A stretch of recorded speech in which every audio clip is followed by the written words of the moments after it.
Boom. We're live. You can hit it, Justin. Oh, sweet.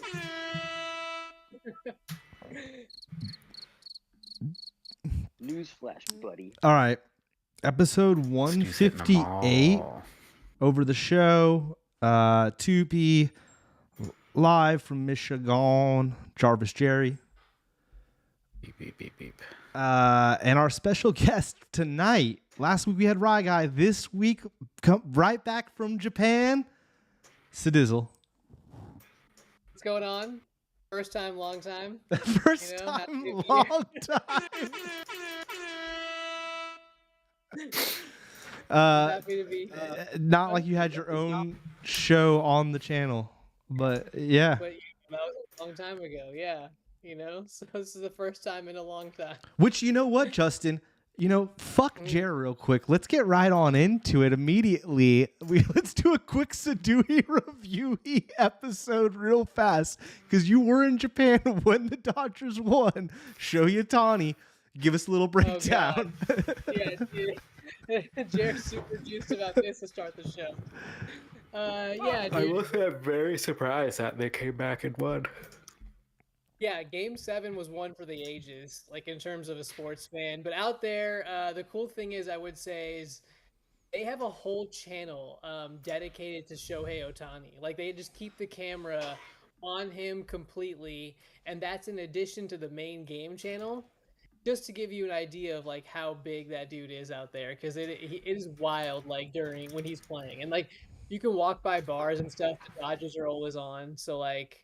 Yeah, he's a big deal out there. I'm trying to make it more Jer specific when I talk about him, as opposed to like the game itself. He's on every billboard. He's on all the billboards, the T ones, like everything. He's everywhere.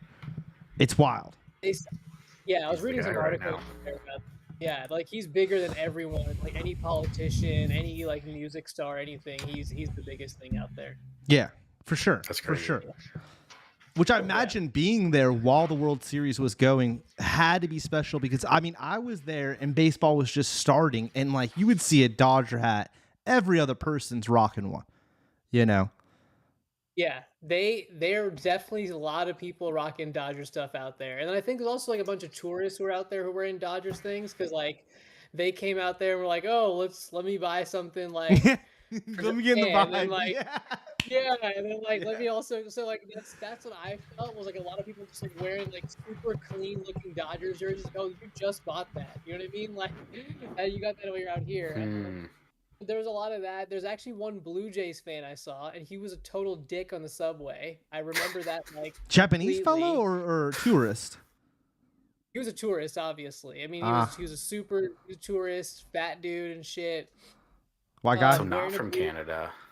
Yeah, he's wearing the Blue Jay stuff, and like he was actually in one of the games was going on at the time that he was going on the subway, and so he had it on his phone while he was sitting there, and like he was watching it, and he was just like kept his luggage in the way so no one could get by, and people were very upset about that. But he's being a jerk. Yep, you see those guys. Did he have the sound on? Was he listening? Did he have the sound on? He had his headphones on, so he was able to like. Okay. He was not making it like blaring out to everyone else. You know what I mean? You gotta give him that, though. You gotta give him that. I was like, dude, take better care of your luggage while you're out there, because you're just making a mess. Yeah. Yeah. I know. Jerry, is this on the train to do with the guy in the luggage? You said on the train. Now is this on the bullet train or like the subway? Subway. The subway? We were just going. Oh my goodness, egregious on the subway. Yeah, it was egregious, and he was, he's an egregious guy, He was making a statement about what the Blue Jays and taking over out here, But like, yeah, it was a lot of Dodgers stuff. Making a statement. Yeah. But were you out and about when they actually won? No, when they won Game 7, I was back here in the United States. So I saw Game 7 here in the United States. But in California, baby. You went from Japan to California. That's beautiful. Yeah. I was there when like they played in the NLCS, like the championship series beforehand. So like I remember when Shohei had some game the game during the playoffs that was like really, really good. It was like a big deal. He had like 4 home runs or some shit like that. And I remember that like it was on the news like quite a lot. Like if you watch a regular news channel out there, it was like Shohei Otani Shohei. Like that's how they, I don't know, they say his last name first or something. And they go, yeah, he came out here and he did something. And it's just like, yeah, big deal. But yeah, he was like he's a big superstar. That's all it is, you know. And they don't have like a ton of them who are like international superstars. You know, whoever they have in sports, like, you know, people out there know them, but not like the whole United States, the whole world does, and that's what kind of Shohei is. So he's like a big star for them. Yeah. All right. Well, So let's move into the actual trip then. You know? Yeah. Give us a play-by-play. Like, where did you like day one? You fly into Tokyo. Boom, you're there. Now, should I go to the photos on your page right now off tops? Oh, yeah, you can go to some of the photos. I'm actually watching some of these streams, right, and able to in order to see it. Yeah. So this is Taiwan. okay. So, like, So let me go to the other one. No, this is fine. I'll talk about Taiwan really quick. So, because I was there. So yeah, we went to Taiwan for 4 days. 4 days we were out there, right? Like 4 full days basically. And so, funnily enough, and this was not planned, obviously, because my dad planned this trip, not me or someone else. But at the time that I arrived in Taiwan that Saturday, it was their LG, it was like their Pride Parade festival thing, right? Festival thing. Now, Gotcha. Taipei? I don't. Did you find a Taipei? Yeah. Where did you fly into? Taipei. Okay, you're in Taipei. Taipei. So Taipei is where they're having the festival, right? Okay. And it's a pretty big deal because, like, when we arrived in Japan, right? So I don't know if you're aware of this, Jared, but when you're out there, you can either, like, you know, use your company's roaming, you know, whatever it is, and get that as your wireless, or you can buy like a little pocket Wi-Fi from them, right? And and that Wi-Fi you can just keep with you in your backpack or something, and that operates as like your Wi-Fi out there, and it's cheaper usually than like roaming charges that you would pay with like Verizon or something.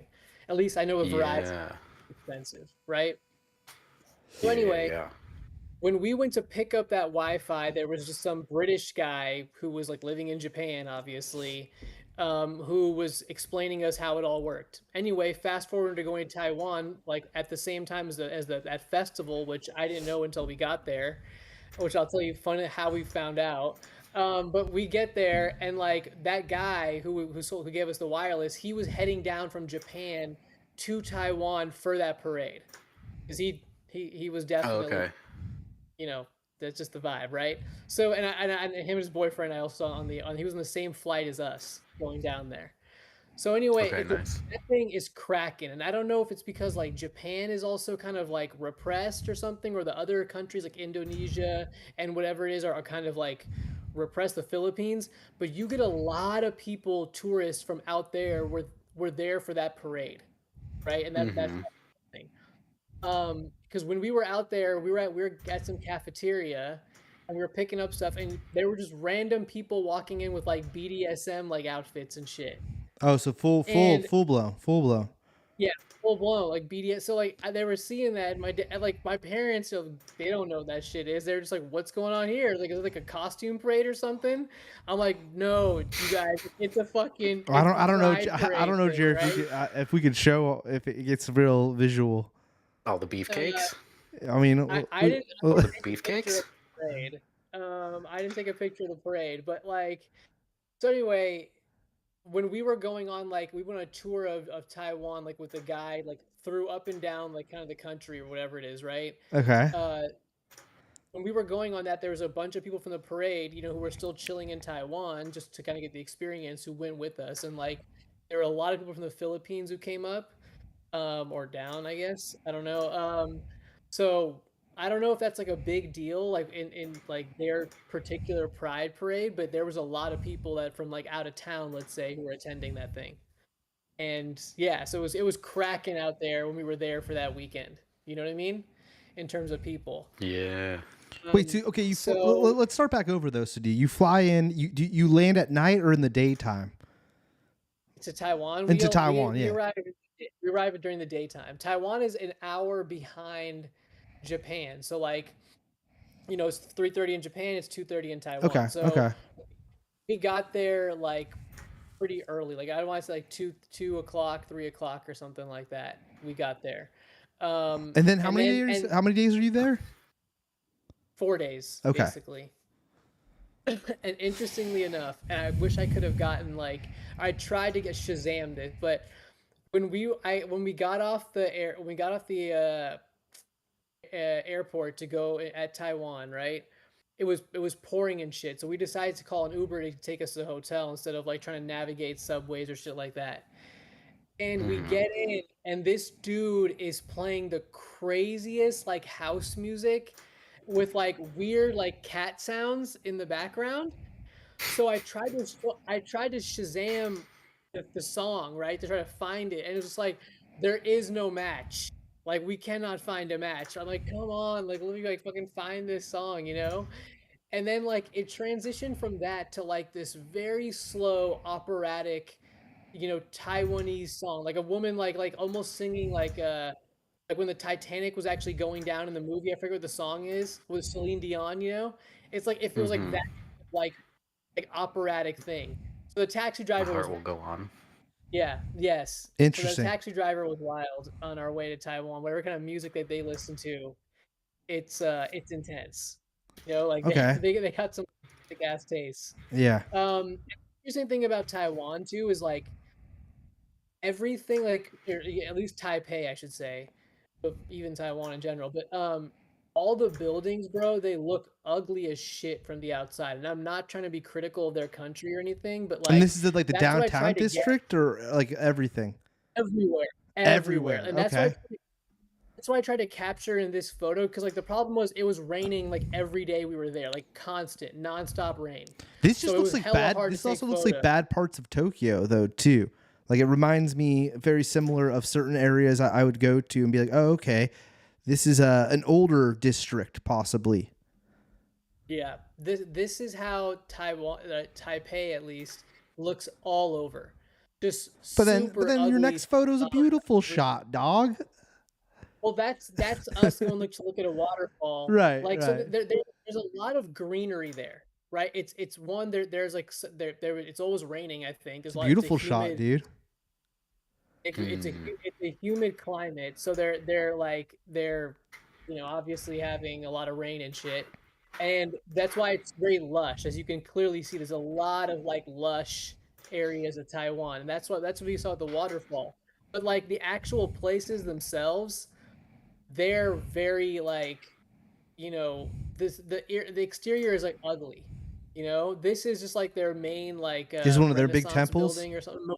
Oh, this is a Huh? Renaissance building. It's not a temple. No, it's not a town. It's like a concert hall like slash like memorial building. It's like like the Lincoln Memorial in DC, Yeah, I've been there with you, I right? think. Yeah. Yeah, this is that for them, right? This is their thing. This is their version of that. So like when you walk through this and you keep walking down, you're gonna see that kind of memorial, right? But also this place doubles as like a concert place, and like like a shows and stuff can happen here. So there's music halls on either side, and they put on music performances in like the main plaza, which is like massive. You can imagine. So there's a lot of stuff that goes on right there. But in general, like I said, in Taiwan, it's like their exteriors are like super ugly, bro. Super ugly. And so you kind of when you get there, especially if you come from Japan, and especially if you've probably only been in Tokyo, you're like, man, this kind of looks run down, right? But it's not like a rundown place in a weird way. Like when you go inside, it's like it's kind of nice. You know what I mean? So, but exteriors are all just like terrible and stuff, out there. Um, so yeah, but this was like their memorial hall and stuff, and like they were setting up for a concert or something out there when we were there, Okay. which is kind of interesting. And I had some more photos of that, but like I didn't post them all. So in any case, yeah. And then the Pikachu plane, which you saw, right? The Oh, I Pokemon thought plane. Okay, we'll go. Wait, hold on. Let me get back. Yes. All right. Yeah, I have questions about that. Yeah, let's get.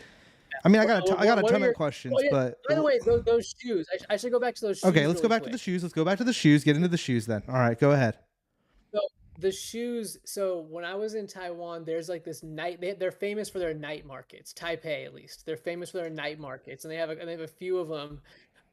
They're pretty popular. So we went to one of them, and like they have a variety of different food. But after a while, it does get repetitive. You're gonna get a lot of like sausages, tempura, different kinds, some stuff that you might think is a little weird, like fried eel or something. Maybe. Oh yeah, with, yeah. with What did you red think? meat. Did you eat eel? What'd you think? Yeah, I had eel. I had eel liver as well. Eel's pretty good, dude. Eel's pretty good. Eel liver, not so good. Not a fan of that. But like, how did you have it? You had it cooked with like the brown like sauce on top, and then just with some rice. Yeah, when I got it during like a walking market. Okay. So it was more like on the go kind of version of that. Like on a But, stick? Like you got the sauce, but, like yeah, it's on a stick. On a stick. Yeah, I know what you're And- talking about. Good though, right? Yes, I liked the eel. I did not like the eel liver. Yeah, like I said. got The you. I eel got was- you. I'm following you. Eel liver doesn't sound appealing to do. Anything that's liver based doesn't seem appealing. Yeah. Now this Tubi, you may have seen this as well in Japan. I think they have this there, but this is pretty big in Taiwan. Like any place where you go to tourists, they're selling these types of things, which is like it's these waffle things filled with cheese. Going back to this. Yeah, so these shoes. So it's these waffle things filled with cheese. So it's like a waffle exterior, as you can see, but on the inside it's all cheese and cheese or chocolate, depending on what you choose. I think we chose cheese because that was their specialty kind of thing, and we wanted to see what that was like.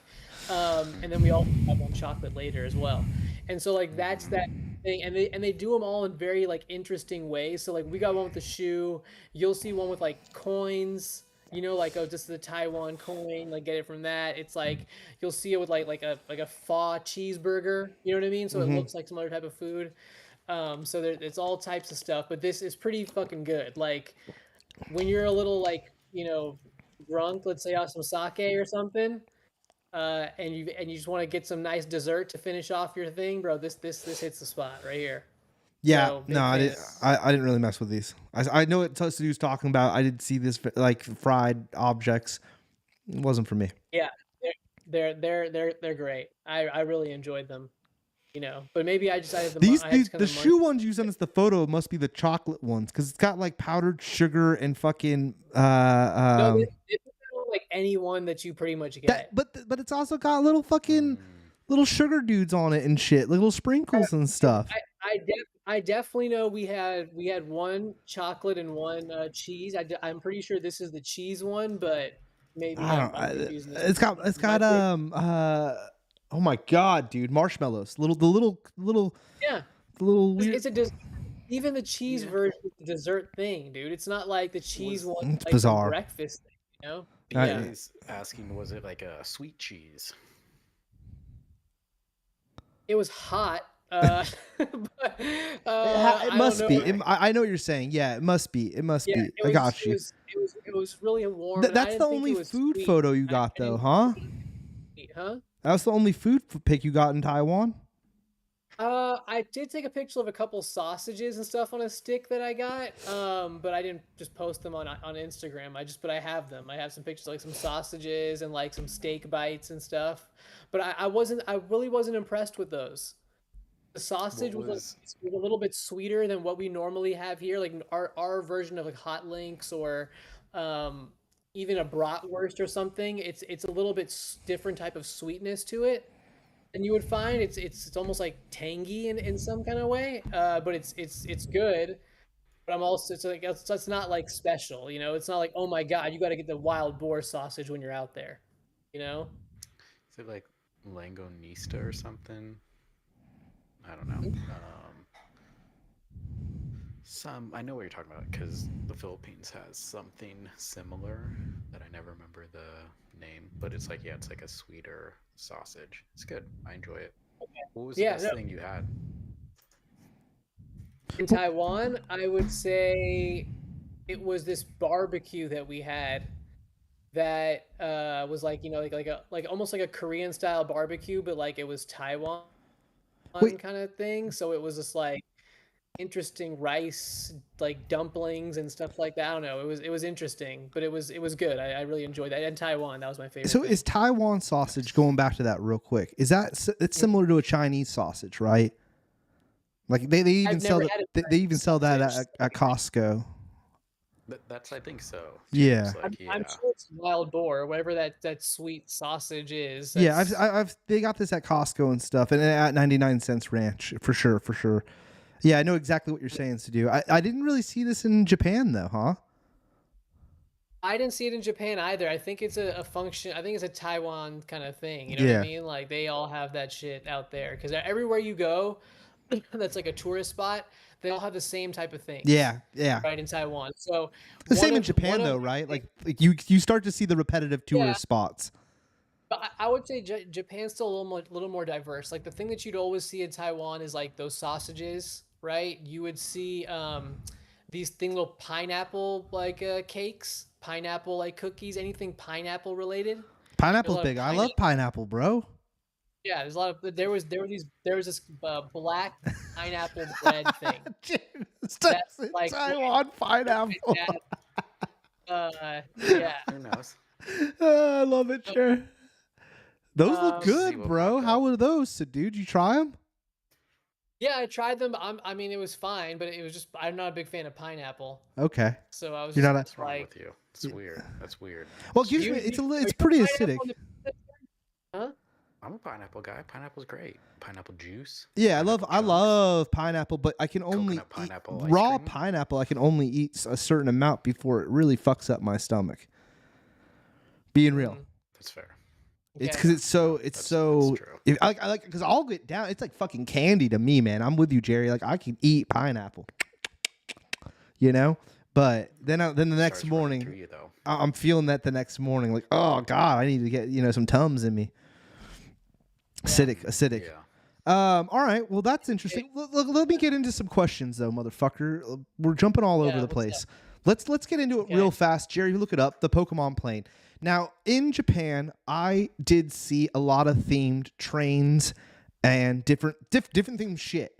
Now, I did not look out to get to ride on any of them. I was lucky enough to be in the station and see a bunch pull through the station. Saw the One Piece train, was juiced. Saw a couple Disney trains, juiced. Sedizzle, lucky enough, I'm assuming you rode this plane from Japan to Taiwan? Actually, from Taiwan back to Japan. Okay. Which So- one was it? Because there Here, seems to be. here's the photo. Justin has a photo outside. He was on the white one. It's got Pikachu's little buddy, and then looks like Psyduck here in the back. We got a little Psyduck. Love Psyduck.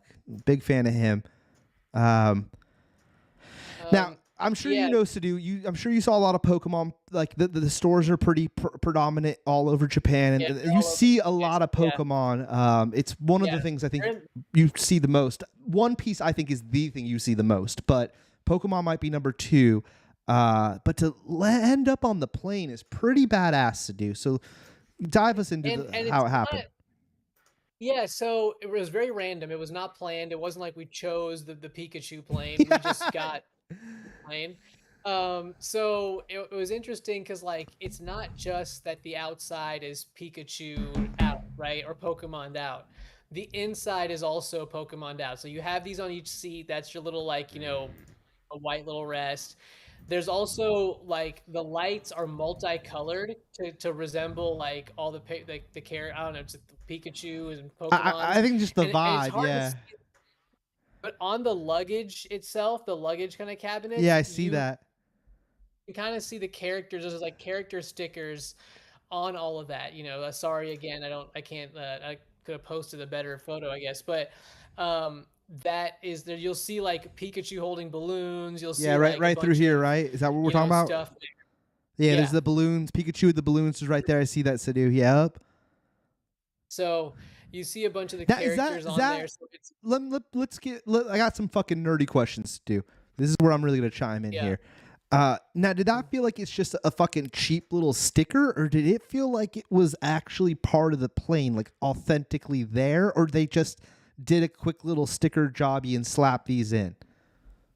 These felt more quick sticker jobby kind Okay. of you added these in. It did not feel like they were like woven into The plastic. the plastic or Okay. something. It That's what I felt more thought. like it was stuck on. So yeah, because I was looking at them like closely and I'm like, yeah, they're stuck on nicely, but they look stuck on. You know? Yeah. So I'm Okay. like, it's like that kind of thing. But the coolest thing was really the lights The that you can lights. kind of see like with that. Oh, so Like Jerry's got the whole that was thing. just dope. Uh, Yeah, that was just pretty dope. Like it was just a fun oh, cool. like Is that the it plane was right fun. there, Jared? Can we go back up to see the full size plane? Is that right there? Oh, okay. Yeah, I had a better picture of it. Wow. So Sadu, I mean, that's pretty cool though. The cool thing about that, Sadu, let me Yeah. say this: I've never ridden on a plane that was memorable to where we can Google it and find the plane. At least with it having the cool decals, Jerry can find the fucking one, you know, and we're like, oh, there's the plane you flew on, Sadu. It's a Scoot Company Pokemon Yeah. plane. You could probably look it up. There Like, it is. Aw, there it is, dude. That's your plane, dude. there it is. Yeah. That's it's amazing. Like that is exact plane. So yeah, it was raining, so it was tough to get like each great shot of it. But that's a much better photo than I That's have. awesome, dude. Yeah, and you know what? And look, Like the I'll say little this decal too. on the end here around the thing too with the Pokeball. Love it. Wow, great job. And I'll say this too about being on it. Like, I'm not a a Pokemon fan, and Mhm. neither are my parents. But it was fun to be on it. Like, you genuinely felt like, oh, but this is cool. Yeah. This is like an experience thing. Like, I like that we're on this plane. So, I can only bet like what it's like if you're actually like a fan of that whole thing. So Yeah, yeah, it was I cool. would have So been tripping balls. I won't lie. I would have been like, "What?" We ended up like just seeing them come through the train station. I don't know if you lucked out and saw some of the wild trains that will actually the ones that they've decaled out. I mean, they're the same train. They've just wrapped it with a decal. But seeing them come through the station when they're all wrapped up with an anime or Disney or whatever, I was like, "Wow." That is trip because they do a good job. Like it's very well done. The theming on the outside, that's awesome to do. That and it's a luck Yeah. of the draw, man. Like I didn't know what plane I was going to be on or anything of the sort till you're there and then you're like, oh shit. Because I saw one of the Pokemon planes at the airport when we landed, because they're all there. You know what I mean? Like, and so when you pull up to Tokyo Airport, there's a bunch of themed planes chilling in that airport. It's a very interesting airport. I know, and as Jared's showing there, like if you look at all the in-flight merch, it's all like Pokemon stuff. You know what I Yeah, mean? hell But it's yeah. like we looked at it, but it's like super overpriced. Oh, Like I'm as you sure. can imagine. Oh, Like I'm it's sure. through the roof. Like that hat's like $60 or something. You know what I mean? It's like Yeah. crazy. Yeah, You absurd. know? I'm just saying, Absurd. like, but yeah. All right, so there was that. What other photos did we get in Taiwan? I got more Taiwan questions, but okay. You got your cards here, your train Oh yeah, cards. the IC cards. Yeah. Yeah, You got a Street Fighter those one. Yeah, so like each one obviously is just some random thing, which I mean, as far as I understand, like Street Fighter is a Japanese game, so I'm kind of surprised like that was there. But yeah, that was one of them. This guy is popular in Taiwan. But these I are San Google Reno. him. These are Japanese characters as well. Okay, but I had no idea who these guys were, so I had to Google them to find out. But this guy, you see him quite a lot. Which character? He's from this Bad Bats Maru. Which one is that though? Is that the bear with the black eyes, the little kitty, or the bird? I think it's the center bird. Yeah. Okay, I've seen him before as well. But yeah, they're Sanrio characters. It's the same as Hello Kitty. Yeah, that's exactly it. Exactly it. He's from the Hello Kitty universe. I had to look that up. So anyway, but they're the poppin' ones in Taiwan. Huh? But these are the popping characters of Taiwan. I saw like when you go to like random like souvenir shops, like you see this guy a lot. Yeah. You know what I mean? Like so, I think he's popular enough out there. Oh wow, yeah, they had two different ones, and it's the same three characters. So that's maybe like the Sanrio Taiwan characters. That's interesting. Yeah, I don't know anything. I saw a lot of Sanrio shit while in Japan. I'm sure you did too. Hello Kitty and merchandise. We got Alessi a little Hello Kitty where it's holding the black egg from Mount Fuji. It's like a little squeezy thing, you know, like almost like a dog toy, to be honest. But like Yeah, I'm not. There's like 50 different Sanrio characters to do. There's the Hello Kitty's the most famous one. But the most popular of the last few years or whatever is that one with the long ears. Cinnamoroll. I know about Cinnamoroll. that. Yeah. Cinnamoroll. Cinnamoroll, right? I Uh, think that's the most popular one in the last like decade or whatever. Is Cinnamoroll. Like Hello Kitty is the lead, but they've seen their Cinnamoroll is the one right there with the line through it. I know, I know a little bit. Yeah. I seen a shit ton of this. I saw a shit ton of this in Japan. Yeah, Don like- Quixote, Sadu, Don Quixote, right? Like you see a ton of this. Yes. Yes. Oh, Donkey. Yeah, this is like filled over there, bro. Yeah. It's just nuts. Yeah. I didn't care about any of these characters, but I guess if you do, it's like a gold mine of like, stuff that you can buy, out there. So, but yeah, like this Hello Kitty universe is a big thing. You didn't swoop the nieces anything? Yeah, we did. We FaceTimed them while we were in some store. We're like, hey, which one do you want? And they were like, oh, we like this, and that's the one we ended up getting. You know what I mean? So, oh wow, look at you. I got the Doki Doki Yummy Chums. That name alone is amazing. The burger and fry, Doki Doki Yummy Chums. I got one for Paige too. Kuromi. It was a mystery. Yeah, I got Kuromi. Yep. On the skateboard. Yeah. Pandapple is a cool one. I like Cool. the name. There's a blind box. There's some cool characters. Like I get why San Reno's real popular over there. They got some like that. The blue bear too. The bottom left. That bottom left one. Tuxedo Sam. Doesn't that Sadu look like kind of like the Don Quixote logo too? Like Don Quixote ripped that character off. With the Don Quixote guy, like, it looks more mischievous. Or Yeah, something. for than, sure, for like, sure, like, for very sure. much like, if you try to steal from here, I might slap your shit. You know There's what I a mean, or burger. something. So it's like, The burger and fries is absurd.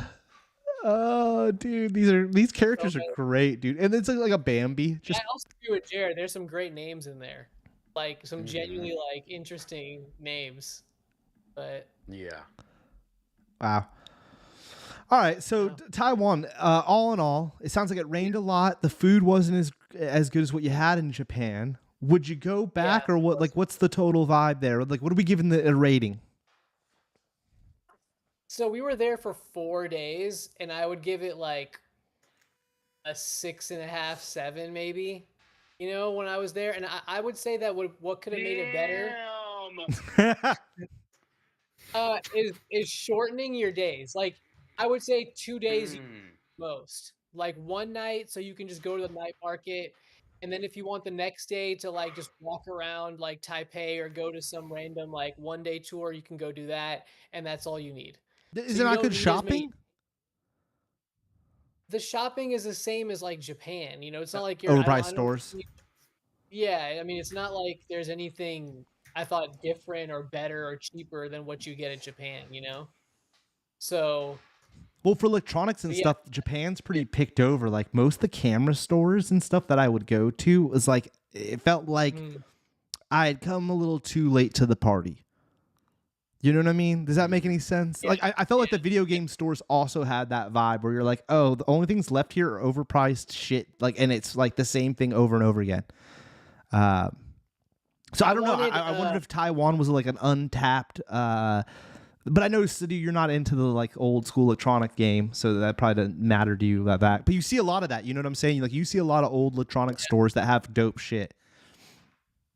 I wanted to get headphones when I was out in Japan because they had some pretty cool headphones I saw. Like people had like earbud type of style that people had, and I wanted to grab some. But that's the one that I went to right there.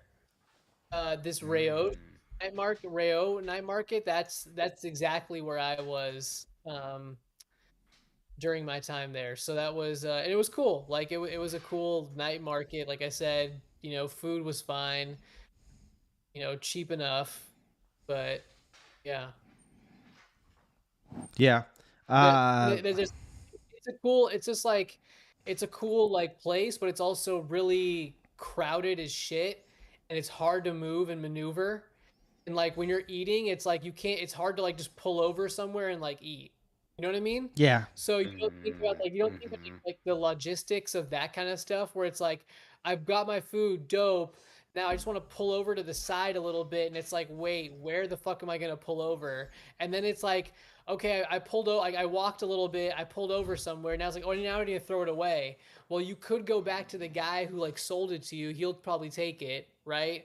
But then it's like, I want to maneuver back that way really quick. You know, like it's these little things like that that make it kind of annoying. You know what I mean? Like, but it's still worth it. Don't get me wrong, but it's just like it's not that like unless you go earlier, it's not like that great because you're just busy. It's hella busy and shit. You know, so. For sure. Did you The feel food like is, but the food is trying, huh? do you feel like that like at times parts of even Japan I would find when certain days I'd find that we would be in those types of areas where I'd feel overloaded and like we'd be at a food market or something and it was so packed that I kind of felt the same way you were saying. But then other days, you know, we'd go to a different one and it would feel I felt like it was like That right away. Fucking bomb. hit and miss, you know what I mean? To do where like maybe I was there on the poppin' day. You know, I don't Yeah. know. Did you feel that way at all, or did you think that it was just the No, for sure. okay? Yeah, I felt the same way for sure. Yeah, yeah. Just But, being I mean, fair to the anyway, locations and stuff, because it's like I feel like we were there and it's like, oh, this hour like really is popping, and I only am here for this hour, so I'm stuck doing this. But I would love to come back here when it's not as crazy. yeah, for sure. I mean, but and the weird thing is like you go on like even the Tuesday and it's like, wow, this place is just cracking. You know what I mean? And it's just like it's a Tuesday night, so it's like, is this just tourists or this just like you know how it normally is? So yeah, you know. This website is saying you should have went here, duck away from the crowds to eat your food.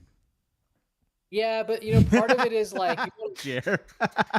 you want to eat you want to eat here, you know, you want to eat like right away because like it's hot and like Yeah. you know you want to eat that stuff. So I don't know how far that is to duck away. I do remember seeing a love sign, but I just don't remember how far we were from that. So when we start, because you start and it's just like you're walking through the market, you know what I Now- mean? So it's like, and that Mhm. that little bun thing, I don't know if that Yeah, that it's like was a like block away. yeah that bun thing is like right at the beginning. I feel like you can grab that. Yeah. I was like, oh, that looks edible like as fuck, and it looks very much like convenient because it's like in a little like wrap, and you can just kind of walk with it and stuff, you know. And that's something I always look at. It's like how convenient is it to walk around with this thing? So, Yeah, like you're not gonna want soup yeah, and be exactly. walking around. But Was yeah, it hot at night? Is it stay um, warm at night? yes, it was not like hot. Like I was wearing a my t-shirt and stuff, but I had my umbrella because it was raining. You know what I mean? Okay, so yeah, oh yeah, I guess you said it was very humid. Yeah, and the other thing too is like you're around a bunch of food carts, so there's a bunch of heat that's coming. Oh yeah. So it's just like you're in, and you're around a bunch of people, so you're just packed. Like it's kind of warm, you know. So I just like Mm-hmm. it on me and like you know just put my t-shirt on, get my umbrella because like I was telling Tubi knows, and I'm sure and I think he spoke about it when he came back. Is like it's a huge umbrella culture out there, and the same in Taiwan. In the daytime, or Like I it mean, rains. rain or daytime, I feel like even in the daytime, a lot of in Japan, a lot of women, especially, still are using umbrellas nonstop. That's why if you go to Japan, I bought an umbrella from Japan. One of the things that they always advertise is how much they block UV rays because women will carry them and for not only just like rain purposes, but like, you know, sun purposes, right? So like that's I actually got an umbrella out there because I needed one and they have those like UV ones really cheap out there compared to what we have over here. So I just swooped one for hella cheap Yeah. there. That was one of like the things I really wanted when I was out there was an umbrella that they had. So yeah, they have some and yeah, you just and like I said, you just leave them outside and like no one steals them, you know, that kind of thing when you're walking in. So it's pretty legit.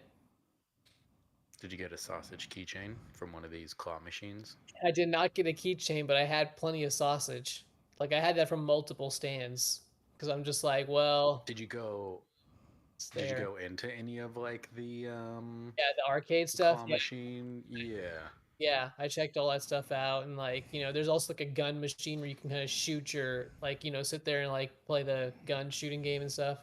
Like that, these cheese things, Mm-hmm.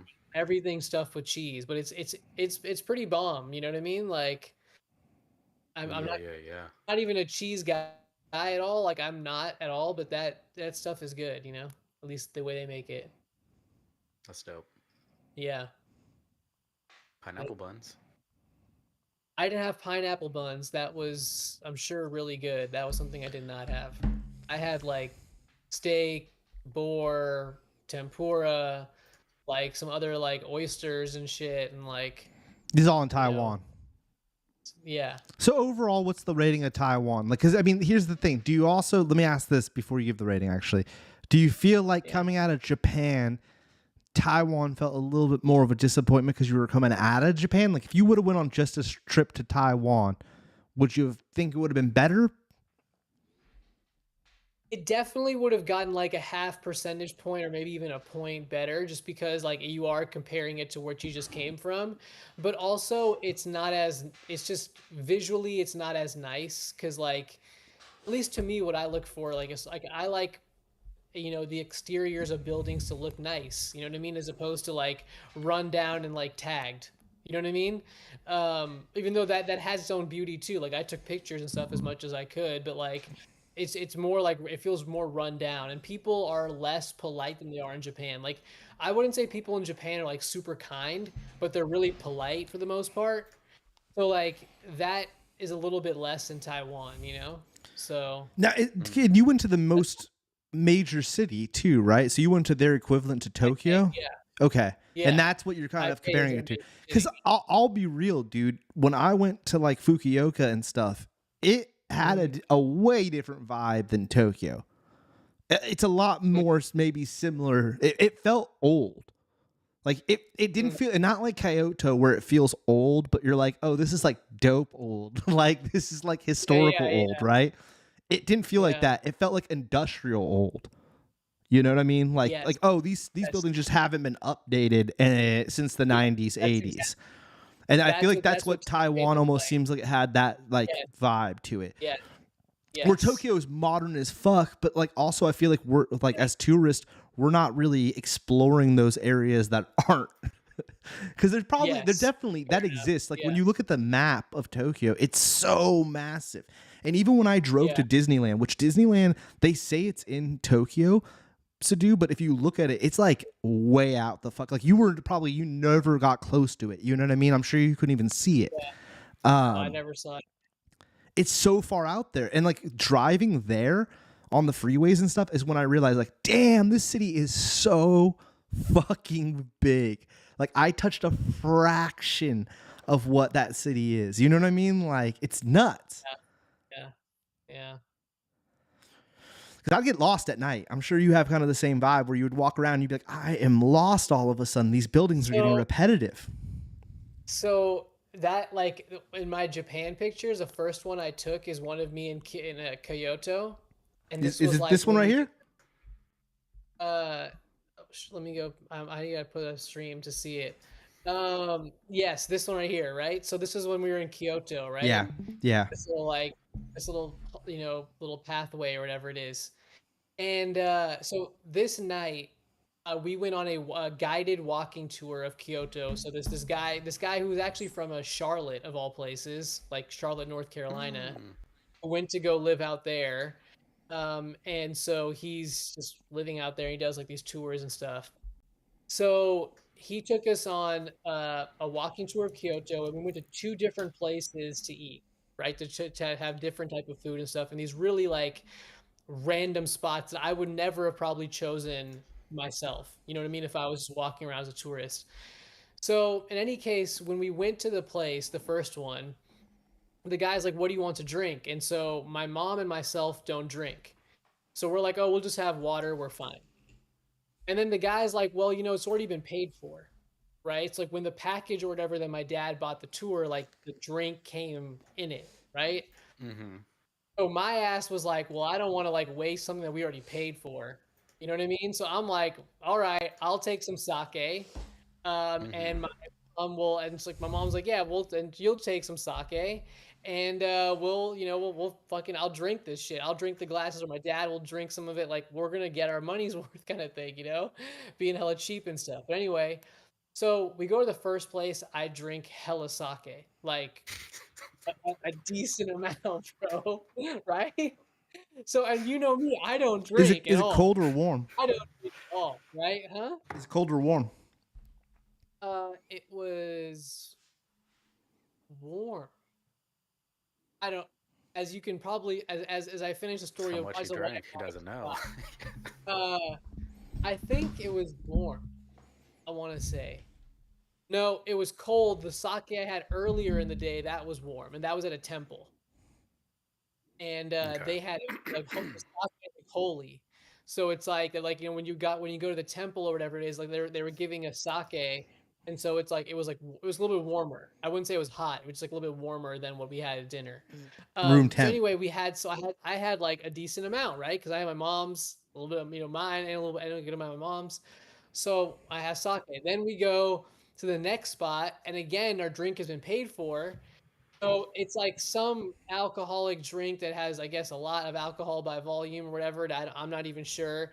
And I'm like, yeah, Mm-hmm. I'll drink that fucking glass of that thing, right? Because I was fucking thirsty as shit too at that point. And I'm like, well, I'm just want to fucking drink, get something liquid in me.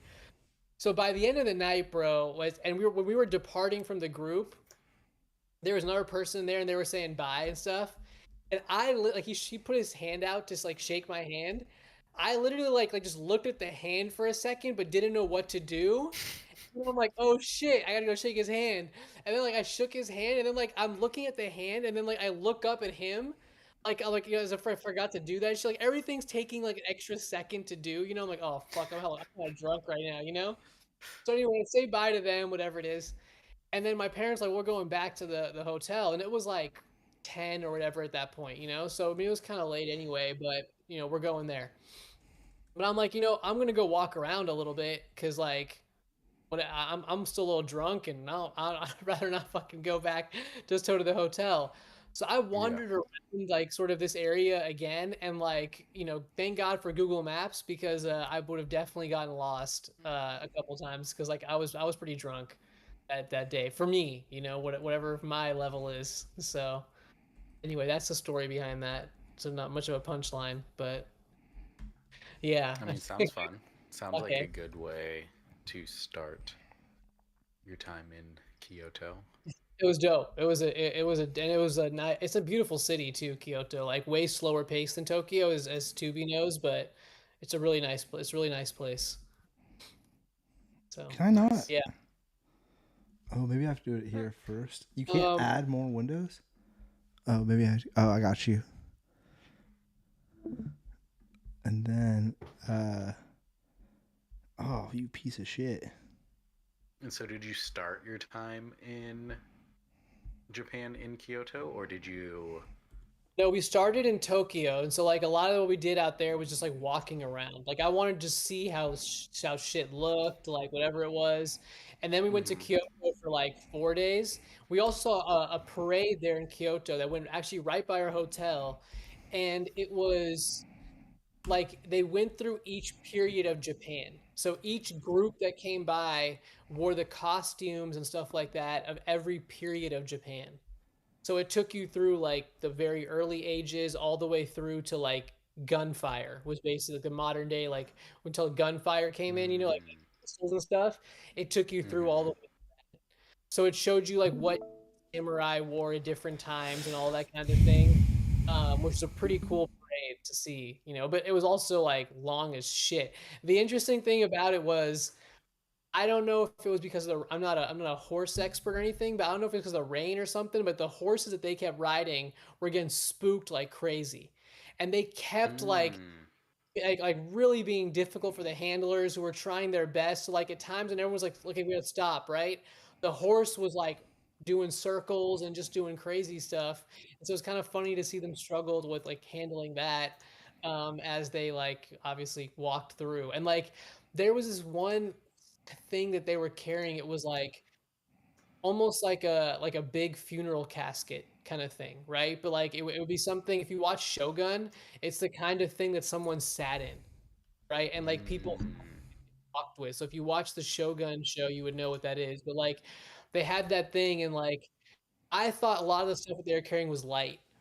That like thing was a this thing? super. Sorry, I was gonna put up that like when I click on Yeah. one stream to Yeah. watch, it's like the So, like kind of uh like that, right? similar-ish, yeah. But not But not with a exactly. top Like on. smaller for a Just the single platform, right? person to. Sadu. Yeah, I would say definitely smaller. Like that's too Okay. large. It was like a single person Oh, this here kind maybe. of thing. Yeah, Like Jerry, that's a that good goes. one. It's not any bigger of a picture. No. Okay, yeah, we got the idea. Yeah. Yeah, I kind of that is yeah. yeah. So I saw a bunch of those like at shrines, but never people walking around with them. That's well, pretty. they were trying to show again that period of Japan, Yeah, right? yeah, And yeah, like yeah, that's yeah. So it's a really yeah. people So who were- Jerry's got like a parades on. This is more recent, right? yeah, it was Kyoto parade or whatever. But yeah, Yeah. like yeah, so they carry this thing around. That's the shot right there is very, very much like it. And so the dude who was carrying, like, the thing is heavy. Like, it was legitimately heavy. And the dude carrying it, bro, was like one of the dudes, like, stumbling like hell. And so they stopped at one spot. He, like, set it down. And you saw him, like, take a deep, like, breath, like, okay, I can finally like relax for a second. And then like, all right, get up and go again. He's like, oh, and like you had to get underneath. I was like, dude, why didn't they make that thing lighter? But that like must have been a real authentic ass like carrying case, you know what I mean? Because like it was Yeah. super heavy. So sucks whoever to carry that thing. But yeah. But wait, all right, dog. You now you're in Kyoto. Get back to Tokyo. So you land. You're in Yeah. Tokyo. Start from the beginning, man. Huh? Yeah. So I gotta wrap up too. I gotta go sleep soon here. But yeah, when we go to Tokyo, we arrive. I think in I don't know if you know Chuo City is what it is. It's CHUO City. Um, I think it is or Chiyoda. I don't know, but anyway, Chuo City or Chiyoda. That's like those districts. That's where we were at, right? And Yeah. And so yeah, so I don't know if that's in Tokyo. So that's like a center. It's like a financial district, I think. So there's not much happening there. But we walked around and saw like how stuff was. You will. It's a very affluent district, I think, in terms of like the people who work there, because like it was not uncommon to see like a Rolls Royce or like a G wagon or like you know what I mean, like Yeah. high end vehicles uh, parked around there. Totally. But that's where we were. So it was we kind of like hung out there for a while. We went to the Imperial Palace. Yep. I don't know if you went to that, Tubi. Yep. Um, I went to so that we in the went to garden. yeah. So that and like that thing as Tubi knows is like huge. Like But I it didn't is go. massive. I didn't go across the moat.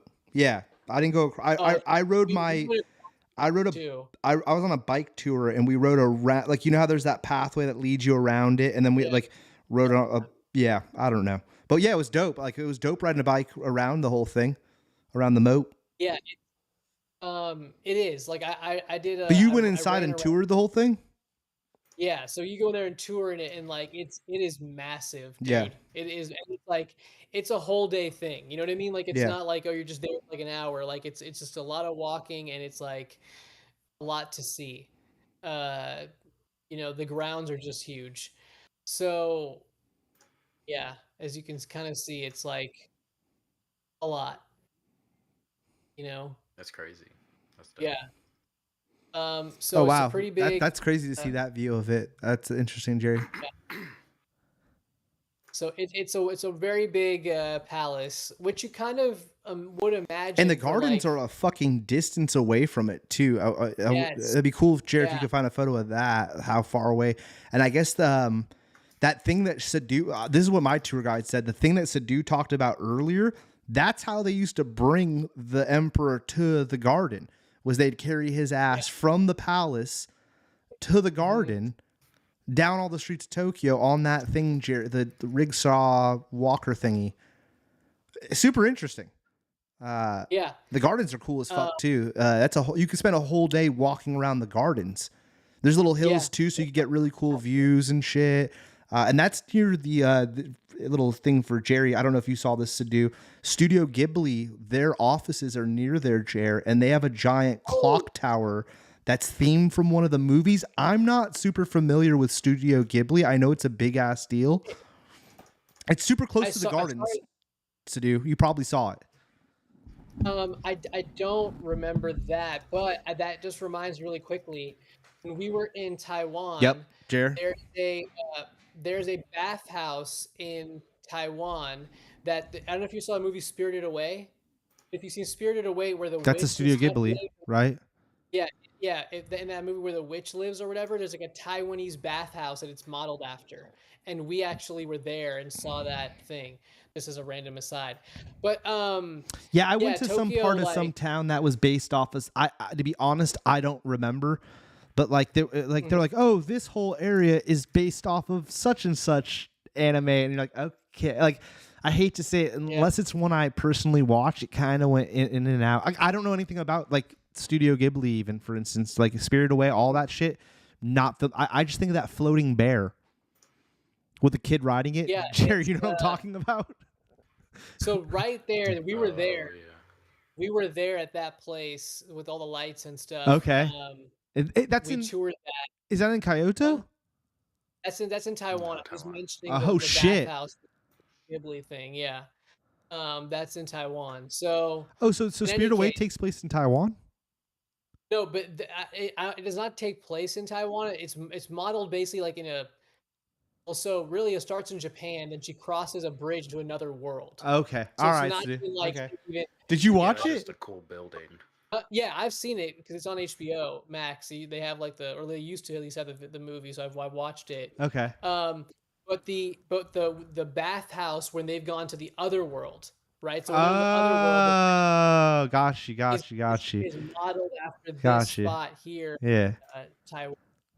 So yeah, kind of it's a tourist spot for them. All right, we'll go back to Japan though, man, and go back to Tokyo in general.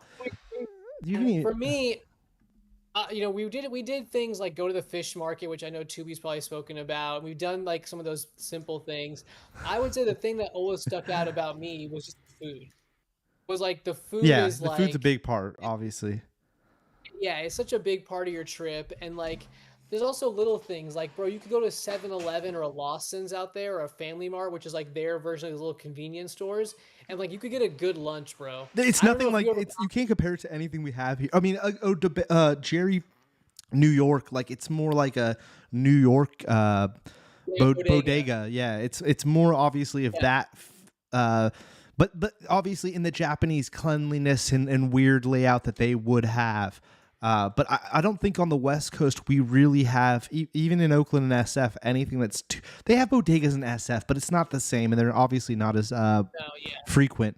And like these like Family Marts, like I said, like this is where people will pop in to get their breakfast too, because like one of the things you notice about cuisine out there is like breakfast is something that most Japanese people do inside their own home. Like it's not something they go out to go get breakfast. So there really isn't a lot of like places that serve Japanese breakfast. Like if you go to Tokyo, like the places that are open for breakfast are like like their version of pancakes, right? Which are the big fluffy ones, right? The big fluffy ones to do, yeah. The ricotta cakes, basically. Yeah. They have. I like the Family Marts too. I'm gonna throw this out there real quick. I thought Family Marts were almost doper than the 7-Elevens, and I like that logo. Lawson's were cool too. I mean they all have like food that's like. Family Mart has the fried chicken. Yeah, there it is right there, Jerry. Jerry's got the image on there. There it is. I went to Family Mart one night. It was like a late night that we came back from some tour. Something was late, and we needed food, right? And the shit closes down at like 10. 10, everything. Weirdly, everything, there, right? So everything's got closed at 10. It was when we got back from Taiwan. We got back late from Taiwan, right? Everything was fucking closed. Yeah. So like the only place to get food was like a 7-Eleven or something. Yeah. I had such a good meal from my it was like Family Mart that I went to. I had such a good meal from Family Mart, bro. I had it all warmed up over there because they'll warm it up for you and shit. And like, yeah, dude, it was hella good. So it's like a nice little spot to get shit quickly if you can't like go out to Did get you get the something, fried chicken? So like, huh? Did you try the fried chicken? I had the fried chicken. Yeah, it's good. How was the fried chicken from Family Mart? It's good. Like I said, it's really good. Like Fuck, man. I it's never not got to try that. I'm jelly. I had that and the spring rolls as well from there. Okay. And then I had spring rolls, and then I had also a sweet bean, like cake thing. Yeah. It was like a sweet bean Yeah. cake. They love that so sweet it bean was- stuff. It actually is pretty good too once you get used to it. Yeah, All it's right, different. so I know you got to wrap it up. So let's hit you with some big questions before you have to leave and keep rambling on about different random shit. All right. Yeah. Let's get into the highlights and things. I'm sure Jerry's got some similar question. Overall, I'm sure we're going to focus on just Japan here. What was the best overall meal? The best overall meal I'll probably say was this place called Kyoto Engine Ramen. So it's like instead of Kyoto Engine Room, it's like Kyoto Engine Ramen. That place had amazing fucking ramen, bro. And I mean, there were other sushi and things that I tried that I really enjoyed, but I can't like say that was just like the one like place. It was like there's multiple places that had great sushi, but this ramen like stood out. Yeah, and you Like, remember the genuinely name and stood everything. Yeah. It just stood out as like a really fucking good meal. And it's not just the meal too, I should say, you guys. It's also like the vibe of that place was dope. It was the kind of place where like you guys would want to go and like chill. Like it's I don't know, there's a really nice the ambiance of it is very much like a low key kind of hangout place. You know what I mean? And they give you these really cool bibs that like that like will say something about Kyoto Engine Ramen or something. They give you these cool bibs, so it's like just a cool place, and I thought the food and everything all together made it like the best experience. So Overall experience. yeah, that one was just really dope. But also the walking tour and the random places we went on that was incredible too. But the street food. Yeah. We went to like this place called the Nishiki Market in Kyoto, and that is like really dope. And the Nishiki Market has a lot of good food and stuff out there. So All right. Now, other than the food, what was the next biggest highlight? it's Nishiki, like yeah, there it is. Yeah, so I went to this in Kyoto. This is pretty good. The other highlight. Oh, I other went to than the this. food- Yeah, with the roof. Yeah, I remember this roof. Yeah. The- They have yeah. some good food out there too. Expensive though. I will say they will charge you like for that food. But That's where I had abalone do was up in that market for show. Oh, okay. Yeah, I went to that market. Yeah, it's a dope one. The other thing that I would say that stuck out other than the food was their temples, because the temple gardens wherever you went were immaculate. Yeah. And like there were small things like the way the rock garden was put together and stuff like that just you'd walk in and you'd feel like that serenity. You can understand why so many people want to have like Japanese gardens and why people want to kind of replicate that in America with their homes, because it's so peaceful in these gardens, bro. Like it's amazing. Like I don't know how they do it, but they cultivate a vibe. And I just really enjoyed looking at their temples and their temple gardens in particular. Did you see any of the big shrines, like any of the Buddhas or any of the larger ones? I mean, I know you went to the Kyoto one. Yeah, we saw the Kyoto one. Which has the biggest wooden, what do you call it, like A-frame thingy. Yeah, I don't know what that thing is too, but it's beautiful. That whole walk, bro. Well, you went to that one too. You went to the many red gates, right? Yeah. Yes. Yeah, that one's dope too. Which there's also one that I saw on the abroad in Japan, where he does like a bike tour with his friend at night, and they end up at some dark some temple at night, and we also saw that in Tokyo, and that was really cool. But the interesting thing about the walking tour was finding out the differences between this and like a Buddhist temple, ones that are for like the kami spirits and ones for the other ones. So those little subtleties were really interesting, to learn about. Totally, yeah. Yeah. It's interesting too that the red gates at that one place, there's the writing on it, it's the sponsors. That's what the writing on the sides are. So it's like business, Yeah, it's local businesses and stuff. It's super interesting, and some of them will have actual like logos and stuff. You're like, oh, okay. And they're old. Some of them are old and falling down, and then there's like brand new ones being put up. Right? It's so interesting. But yeah, Kyoto has a lot of those temples and stuff that are really cool. Oh, just another funny thing I just have to mention. I saw a guy walking a black Shibu Inu, right? And he was wearing a souvenir jacket, and the back of the souvenir jacket was his dog in like that souvenir style Japanese thing, if you can imagine. And that like was amazing. I wanted to take a picture, but I felt awkward taking a picture of a person walking his dog. And it was actually his dog too. You're saying like he had Bro, 100, because there's a moment, bro, where he turned to go pick up his dog's like shit, I think. And so like he's turned and the dog's like looking at you, which is the exact photo of what the thing on what the back of his thing was. It was magical, bro. It was just honestly a magical moment that I was just like, I wish this guy would let me take a picture of this because it's cool. It's amazing. That's pretty awesome. Yeah. Amazing. Yeah, that's hilarious. Random. Yeah. All right, man. Well, unless Jerry's got some other questions or anything, we don't want to keep you busy. I know you got work tomorrow early, or if you're actually going. No, I am going back. First day, I have to go back into the office, so it's kind of annoying. But I have to go. So wake up early and stuff to go. I have to give people gifts and everything too. So, you know.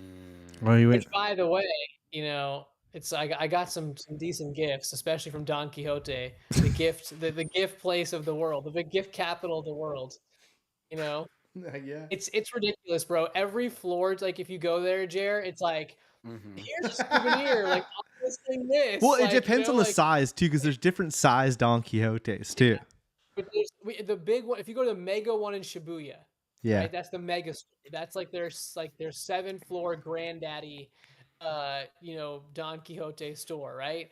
That thing, bro, every floor you go to, it's just like, hey, souvenir for this, take this back. You know, you don't have this for your boss or whatever it is. Like, it's just so ridiculous.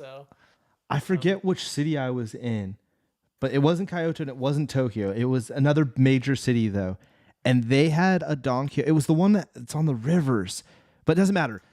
They had a Don Quixote that was so big to do that it had its own roller coaster with the character on the exterior of the. I took hella photos of it. It's on the exterior of the building itself. And I'd seen all these other major Don Quixotes, but that one that had its own roller coaster thing was the fucking wildest one I'd ever seen. Yep, that's it, Jer. That's the one I saw. Jesus Christ. It's nuts, dude. I stood underneath it. I have a similar photo. That's it at night. Yep. What city is that, Jer?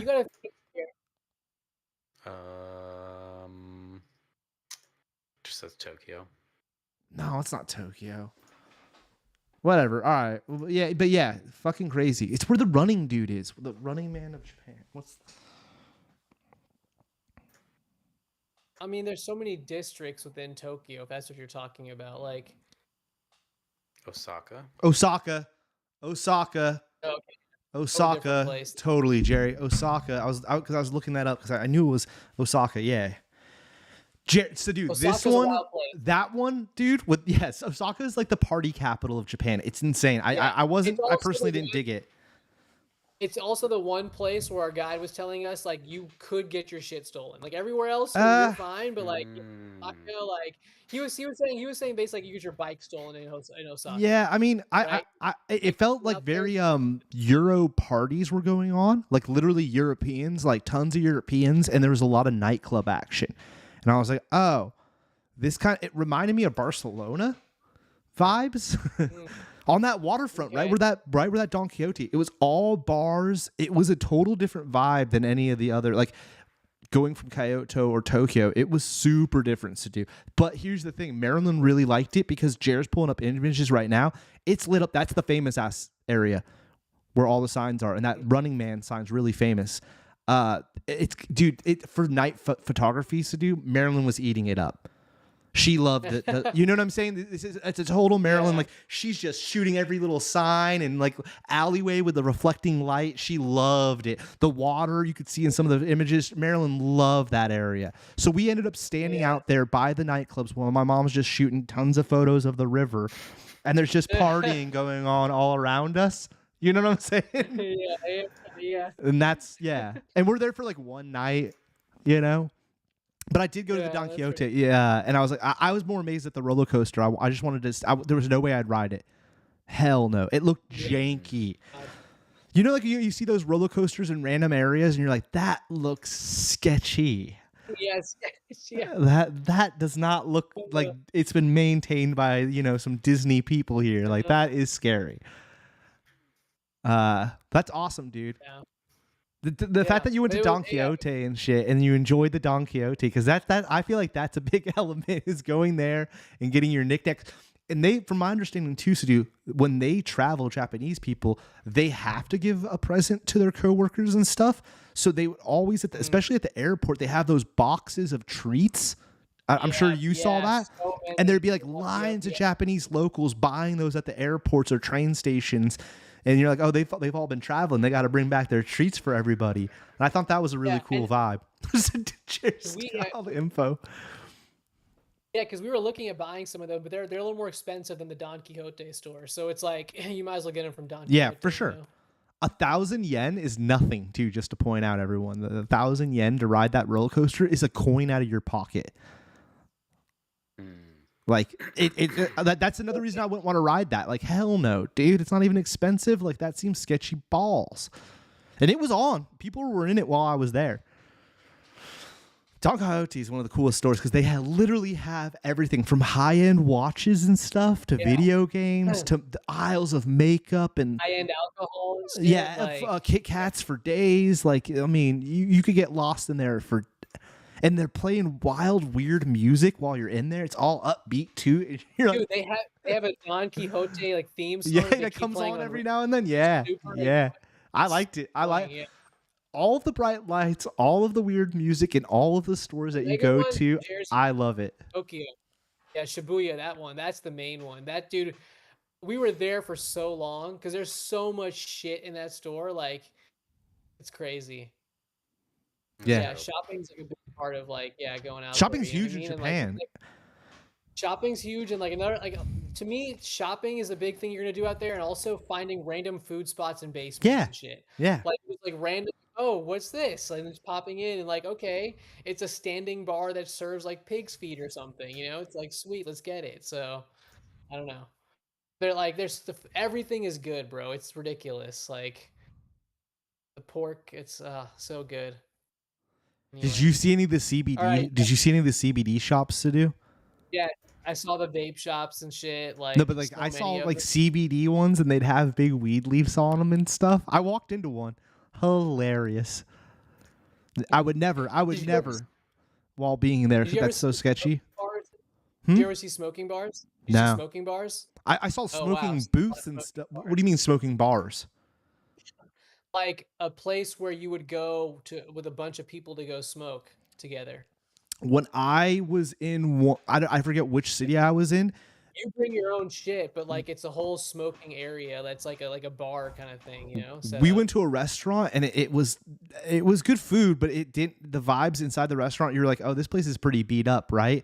And then when we sat down, I looked over and this old ass lady just lit up a cigarette. And this place was a tiny room, right? And I was like, oh, wow, these people are just smoking inside. And I thought it was so interesting because, as you know, Sadu, in Tokyo, it's super frowned upon. You could only smoke in these booths that they have made. Yes. But what's interesting too, Jared, is Starbucks has booths inside of them. I went into Starbucks and some coffee shops that would have one, and there'd be a salary man just in there puffing on one, right? Because you're not allowed to smoke on the streets. But then, as I went to other cities, you could see that rule wasn't as applied. Kyoto, it still applied for sure, huh, Sadu? Kyoto seems like Tokyo and Kyoto, they're way more traditional in those cities for sure. Yeah. Yeah, Jared's just going through just the aisles and aisles. This is a sock aisle. It's just character socks, like t-shirts. They're all trying to be. It's for tourists. Like honestly, it's so much for tourists that it's like the mega store at least that like No, all of them are you're like there to that, dude, for buy shit sure. for people. You're there to buy shit for other people. So. Although I would see a lot of local Japanese people definitely in the makeup aisles and stuff because we bought. No, you do. Paige wanted she wanted the face mask and all that stuff. So me and my mom bought a bunch of different stuff for Paige from Don Quixote because it's so cheap. And like we bought a Alessi, they'd have like frozen lipstick. It was like, this is cute, and it's in Japanese. So it was like we got her a bunch of knickknacks. But I bought my that's from Don Quixote, I'm pretty sure. Oh, nice. I saw those phone covers out there. No, it's just a sticker. This is an OtterBox. Okay, This is American. Or I don't know if it's American. I actually didn't say that. It's probably made in China, but yeah, no, just the sticker. Because they have those aisles to do of stickers, right? And they're all pop culture and shit. I stood there for like an hour just looking at the stickers, and I bought a bunch. I still have them somewhere of just stickers because they have such badass because they like collaging and stuff. I don't know if you ended up at any of the pen stores. I looked for this pen Nick D wanted to. They all have like stationery. Stationery is a big fucking collaging, dude. Collaging is a big thing out there. I love all that shit, dude. I love all that shit. The other interesting thing at Don Quixote is you could buy. That's the lip balm I bought. The Pikachu one. Jerry was the one I got. Alessi was one of those too. Yeah, it's crazy to go through this store with this vision. It brings you back, right, Sadu? Yes, it does. Like I was just like, oh wow, this is how I was navigating the store. You're just looking at everything. There's the Don Quixote character. Yeah, it's crazy. Everything, bro. And this is just like one floor, right? Oh, dude. They went up an escalator, so it's at least second floor. All right, it's well, you got to get going. We'll let you go. Yeah. Thanks for coming on and talking about it. We could talk about it for hours. Oh, there's Kit Kats. Probably a ton more we can go over. Awesome hearing about your trip. Yeah, for sure. Hopefully next time I'll come on and be like the Christmas episode or some shit. Yeah, no, we're gonna do a big. We'll do a big Christmas. From the man himself. Yeah. No. Right, we're gonna do something so soon. So I'll let you know about it soon. All right, dog. All right, dude. Peace. Peace, bro. How do I end that? Yeah, that's crazy, man. That would be cool to go to Japan at some point. Yeah, I'm trying to go back, dude. Oh, I was going to show Sadu the drink that I thought was everywhere. That the lemon sour is strong zero, and that's what I got wasted on. I actually never drank sake, or I maybe had it once or twice as like a celebratory thing that they pour, like Sadu was saying, for everybody in a group, like a tour group or whatever. And you're like, oh, cool, and I'd have one. But the thing, I got fucked up on these a bunch. Now, I'm not a big drinker like Sadu said, but because I didn't have weed and I need something to kind of take the edge off, I ended up drinking a lot more than I normally would. Travel Tubey, he likes to drink, I guess. These would kick me in the dick, Jerry. And I, for some reason, would always get the tall can at the 7-Eleven. And, bro, one of those tall cans would fuck me up, bro. Like, I wouldn't even finish it. You know me too, Jared. Like you could see the tall can, or no, those are regular cans. But yeah, they would be at the 7-Eleven, and these things are high percentage, dude. And like, I would just get pretty wild. I'd get tossed off one of these dudes. And I never liked a lemon sour. I'm pretty sure it's a vodka drink, and that's not my speed at all. But like, it almost tastes like it tastes like a 7-Up. You know, it's like an alcoholic 7-Up. It has a better flavor. Like, I've tried to drink White Claws and stuff, and those never really hit me. That's not for me personally. Yeah. I couldn't get into them. This strong zero, it's got a nice lemony tang to it that like it tastes like lemonade. You're like, oh, it's like an alcoholic lemonade. It's vodka. Yeah, I figured. I was wondering if Sadu had a chance to try that. It's interesting to hear Sadu's eel comments too. He was real focused on the liver there. Yeah, I didn't know that was a thing. Well, I mean, like, they'll eat anything. Rice bowls. Right. That's what I had, Jerry.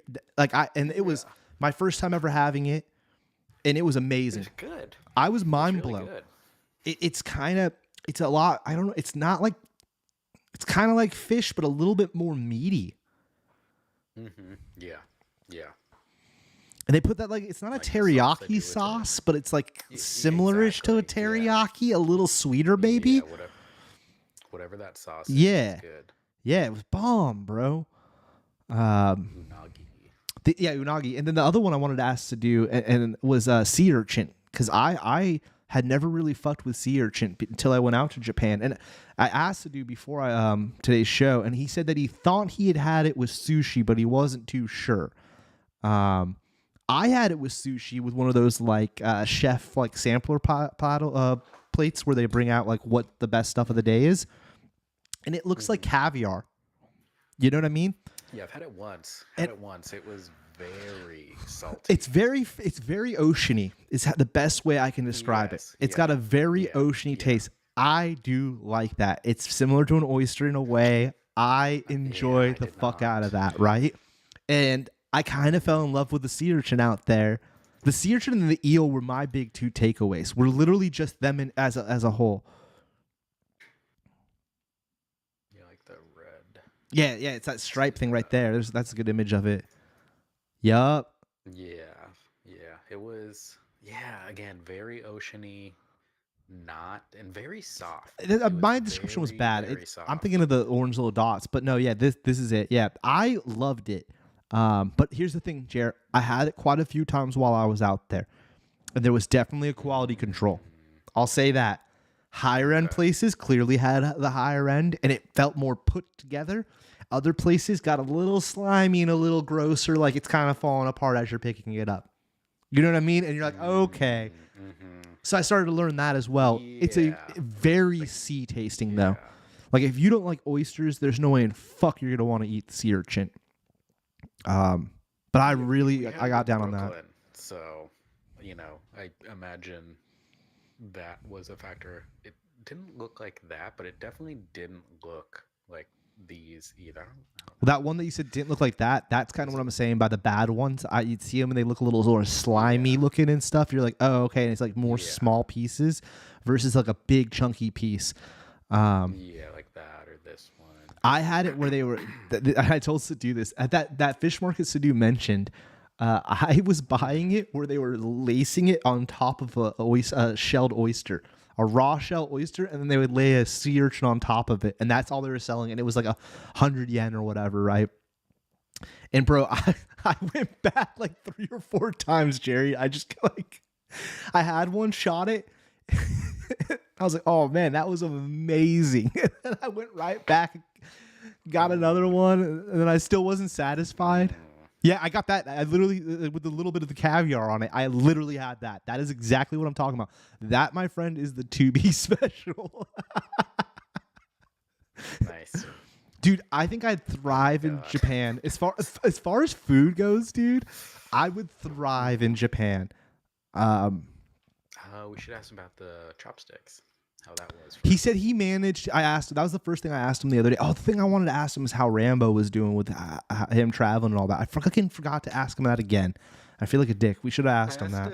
How Rambo was when he came back. He said, Rambo was like super excited to see him and stuff, and was like super well behaved. But now that he's been back for a bit, that he's like, oh yeah, he's back up to his old antics. But yeah, I didn't ask him how Rambo was while he was actually gone. Yeah, I was just wanting to see if he got over that Giardia or whatever as well. But it was great having Sadu on the show, man. But you know what, dude? Fuck Sadu. Fuck all that. Jared, you also traveled, though. No, seriously, though. And we didn't talk about it last week because I totally fucked up. And we were Halloween themed and we had Rye Guy. But you fucking went to a foreign country, too, that no one else I know has ever been to, actually. Or I don't think. Briefly talked. I'll have to like put pictures in. And do it next week or something, and we'll go more in depth. Yeah, but you said the food was salty, right? Wasn't that kind of what you came back with? Very it was salty. Portugal. Yeah, you went to Portugal. We should state that. You went to Portugal. Went to Portugal, then Lisbon specifically. It was very salty food, like the Portuguese food. Had a really good paella, like a seafood paella. And now, got like a whole. Real quick though, Jerry, on the paella. Now I had it in. We went out of our way. Addie and Austin said we had to get that one night for their birthday or whatever the fuck when we were in Barcelona. I wasn't that impressed. It's just like a rice with some like seafood scampered on top, and I felt like the restaurant we had gone to, at least, was kind of skimpy on the seafood. It was just a lot of fucking rice. Hot take. Yeah, I would definitely say it seemed like smaller pieces of seafood in there than maybe like 2 or 3 shrimp or whatever. Yeah. Like, and again, it was good. I've definitely probably had better other places. It's a big share thing, and visually, I get it. When they bring it out, it fucking looks cool. They put it on the table. It's impressive. But it's just like Yeah. some flavored Yeah, rice, again. some tomato flavored rice with some sea doof in it. You know? Yeah, again, I think the best food we had was a Peruvian place. So it wasn't even like Portuguese food. It was just Peruvian. And like, man, that was so good. We had like ceviche and like a prawn fried rice and stuff. And like this weird, not weird, but like it was like a tuna on top of like mashed potatoes, but sort of like tuna salad in a sense. I don't know. I took pictures of that stuff and then some like yuca fries. That was easily the best meal we had. But again, not even Peruvian food. The Peruvian food we had was fine at best. A lot of fish, a lot of like fried Fish. oily fish dishes. Okay. Yeah, and it's like it gets very heavy. Now it sounds like do you feel the same as Sadu, that it was more of a food travel trip?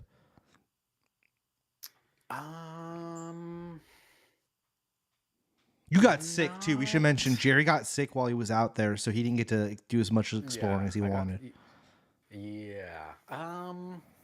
Not as much as I thought it was going to be, honestly. Like, we went to a kebab place that had like, then that was really good. That was like, I got a like chicken kebab with fries and stuff. Like a wrap? Got a wrap. Yeah. Karina got a wrap. I got it over fries. Oh, okay. And then we went to like a food hall thing, and we got like peri peri chicken. Peri peri chicken.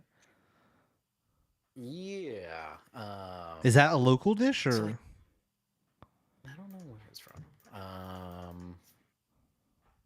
But again, it wasn't as much of a food trip as I thought it was gonna be. You know. Oh, guess it. Okay, so that is Portuguese. That was the. That's the Portuguese. Okay, meal you had.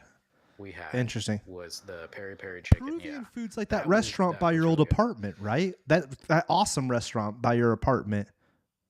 Your old apartment in Pleasant Hill. Obviously, I'm speaking way past. Yeah, that restaurant's awesome. It's still there. It's still there. Yeah. No. It starts with a P. Not Limon's in downtown Walnut Creek. That also is Peruvian. That's also Peruvian by the BART station. There's that Peruvian restaurant. Yeah. They do. Whatever. Peruvian food's good. Peruvian food's hella good. Peruvian food's good, but yeah, I guess this was Portuguese. Did not know that. This was that was good. Their meats and fish were very, very salty.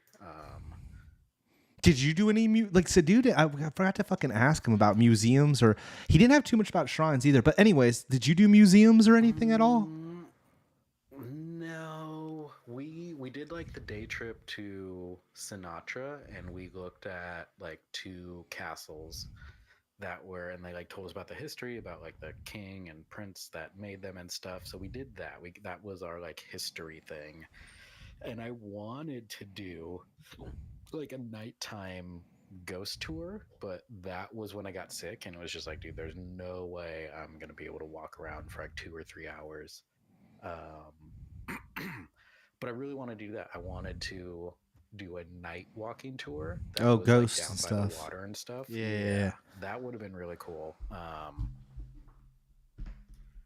But the one day that Prada, is it Prada? Yeah. The restaurant, yes. Yeah. That is the name of it. Yeah. Yeah, there was one day that Karina's friends. It was the day we actually went to the kebab restaurant. That Karina's friends were going to a museum, and then someone else was going somewhere else, and Karina like had to work on her presentation that she was doing, and then I had like a meeting later that day or whatever. So that was the one day that people were doing that stuff. We was like, oh, we're busy with other stuff already. But like, yeah, no museums. We walked around like the city center, and like it was very touristy area, but it was cool. Like they have really cool statues that I took some pictures of. That again, I'll have to like put some stuff in Abstract or Discord. No. I mean, we'll show and go over them next week. Yeah. Would well, you yeah, go like, they're back people? if Probably Karina not. had a Like, meeting you know, or Karina had a business out there? yeah, if there was a reason Yeah. to go, sure. But like, I don't like if it was like, oh, let's go somewhere. It's like, oh, let's go somewhere new. Like, let's 100% Totally. go to Japan. I mean- but like, it was cool. I enjoyed myself. But yeah, it again, in a way, it felt like the Portuguese version of like Paris or something. Like, again, that's the only thing I can really think to compare it to, where it's just like, okay, it's like your normal European city. But yeah, nothing necessarily to be like, oh my god, I have to go back to look at this. It was cool what we did and saw, but I saw it, I did it, took pictures. I mean, Japan's the first place I've gone to where I was like, I gotta get back here. Like, I gotta get I think back that's there, what, and I like, gotta go everybody back with. says. Well, I think that it'd be, and I mean this no offense, and it's fun traveling with my mom and family and shit. But like going with the homies, like especially with your brother, because he's so well versed with different shit. I could see how we'd have a blast because there's so much video game pop culture stuff to be done. Like nowhere else I've been before. You know what I mean? Like it's a different vibe that I think like Sadu couldn't even like. I think if Sadu was with us, he would be into it and get into it. But like, because I asked, that was the thing he didn't bring up. But I asked him, did he go to arcades? He said he walked through them. I was like, bro. Yeah. You gotta throw a few coins into a machine. He's like, nah, I just walk. He said he rode the escalator up and down. And I was like, yeah, I mean that's cool, but you gotta like But yeah, get in one there. that's like, oh, there's a some like, oh, there's a little cat keychain. Let me pop a few coins in. Yeah, Or something. whatever. But, Yeah, like, man. And there's just so much like nightlife like that. I feel like that would be so much fun to do with like the homies. Like Vegas.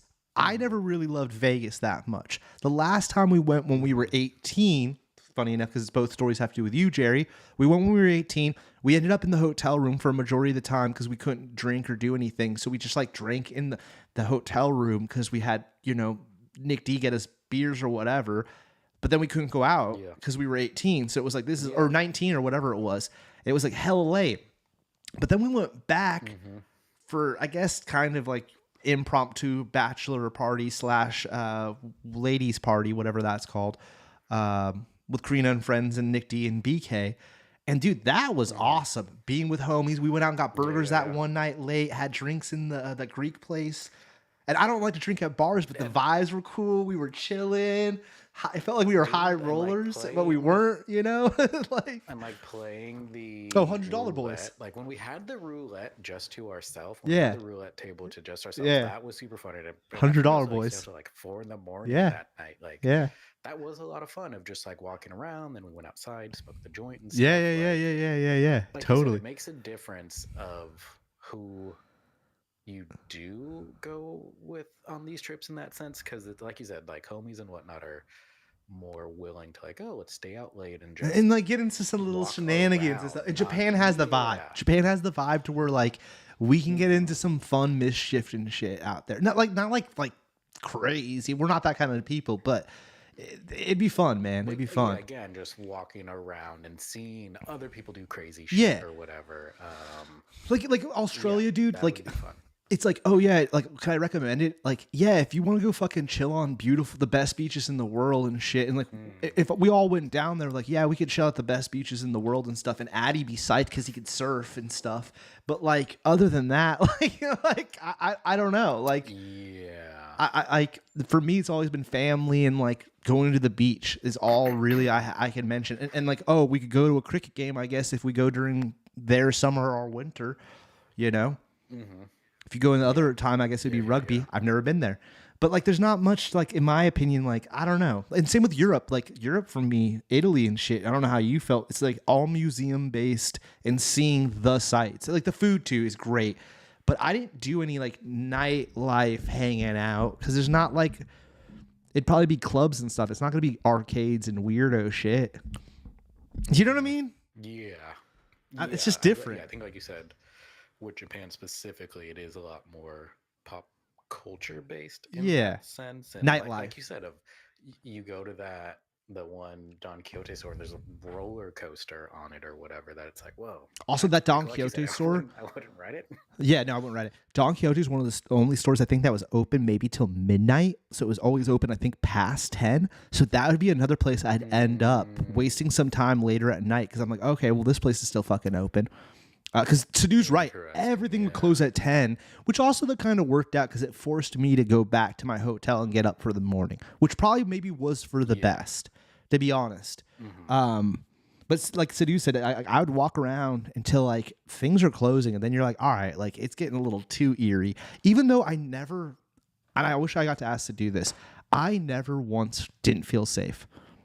And that's another reason I think Japan is hella fun and like we could fuck around and shit. Like even in Australia, you're like, man, Australia's weird too. And this sounds so weird, but everyone's massive. They're all big fucking burly guys. You know?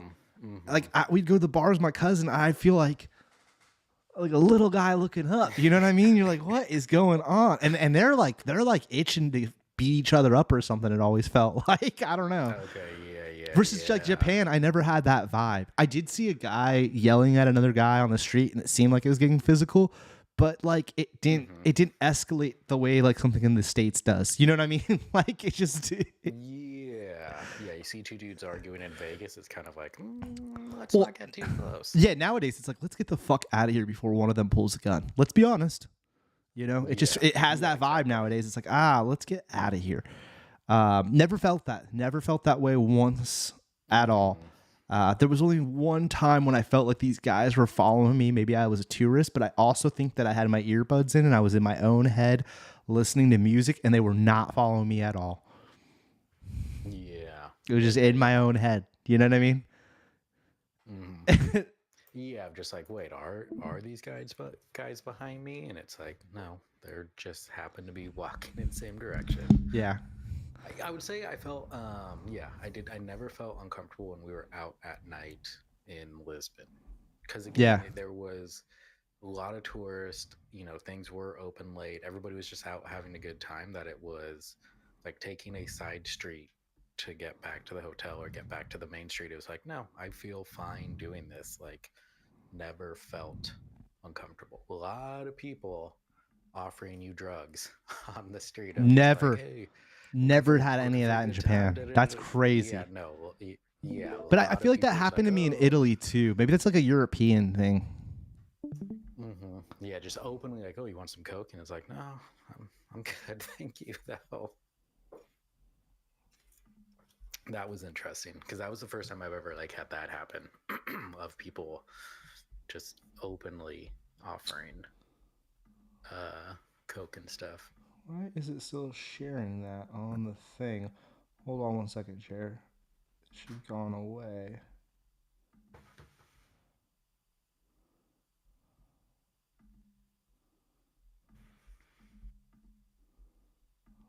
Why am I not?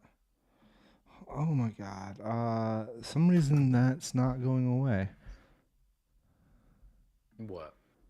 More options. Oh, the like. Oh, I see. There it goes. All right. I wanted to bring this up because we said we were going to touch on it. We're clearly not going to finish it. We're already at 140. But there was something I wanted to talk about. We won't go into all the movies we watched because I even left stuff off. And I need to see Predator Badlands. But there's tons of movies for us to talk about. We'll get into that next week. But there was some stuff I watched over Halloween that I did want to quickly mention because I think it should be brought up on the show. I thought for some reason the new Freddy Krueger had fucked up my brain, Jared, and warped it. I had for some reason mistakenly thought, and I need to apologize to Robert Englund and Wes that I thought he was always just a child molester, and that is not the truth by any means. The original Freddy Krueger was not a child molester. That is only in the new one. And I don't know why I had mistakenly thought that he was in the original. No, that's only in the new one. He did just murder kids. They just leave it at that. And the way he comes to working from I dived into this. I rewatched the original and then I started reading about it because and this is why I wanted to bring it up because I think I now know the answer of where to tier list all of those films, which are I'll find in a second. His mom was a nun. His mom was a nun who was raped by 100 maniacs. And his mom appears briefly, I think, in the second one, and then maybe in another one, in the dreams, telling the kid, the girl, or whoever, the main character, Nancy in the first one, if I'm not mistaken, like how to kill Freddy, pretty much. Because she was a nun, you know, raped by all these dudes. And then he proceeds to be a maniac who then works the school. It does not molest the kids, just kills a bunch of them, right? Now they changed that in the other, and then the parents find then he gets let off for murder because the court fucks up, and then the parents kill him. That's the original storyline. Interesting, yeah. Okay, and now that's the okay. There they are. Okay, There they are. so that is Freddy 1. Now Freddy 1, from rewatching it, to be honest, some of the murders in that one or the kill scenes are pretty lackluster, especially coming off watching the Terrifier film. But the storyline alone and how they kind of bring Freddy in and all that is pretty fantastic, and he's iconic in it. But now, from what I've read, and I now know all the answers, the answer is 1, 3, and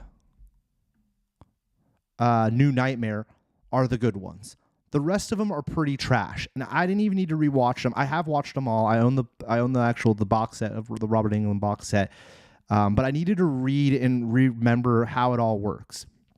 I forgot what New Nightmare is all about. Now, New Nightmare might be a movie I think Jared would absolutely fucking hate because it's very breaking the fourth wall. 4 or 3? It's 6 or 7 or whatever. It's the final. It's the final one Wes Craven comes back and makes. Wes Craven was only involved with 1, 3. 3, he writes 3 and helps write it. Nancy returns in 3. And in 3, Lawrence Fishburne works at the insane asylum. And Nancy comes back and helps the next kids who Freddy's now fucking with. And she's now, because she's defeated Freddy. The second movie is a group of new kids in the same house that Nancy's family lived in. And it's just picking up kind of where the last one left off. It's kind of trash. It's just nothing special necessarily. It's just a filler movie. And it doesn't really pick up necessarily where the storyline was left off with Nancy. Nancy's the only surviving character from the original movie, Johnny Depp and the other couple, because there's only 3 kills in the whole movie pretty much, right? Oh, no, and the mom it's left to you to decide whether or not the mom dies at the end. Spoilers on a movie that was made. Yeah. The mom disappears. I mean, she does die, but she disappears into the bad, and then the dad sees it happening because no one believes Nancy. Everyone thinks she's a fucking psycho, even though every one of her friends has been murdered mysteriously in their bedrooms. And her dad's the lead cop, right? It's classic movie.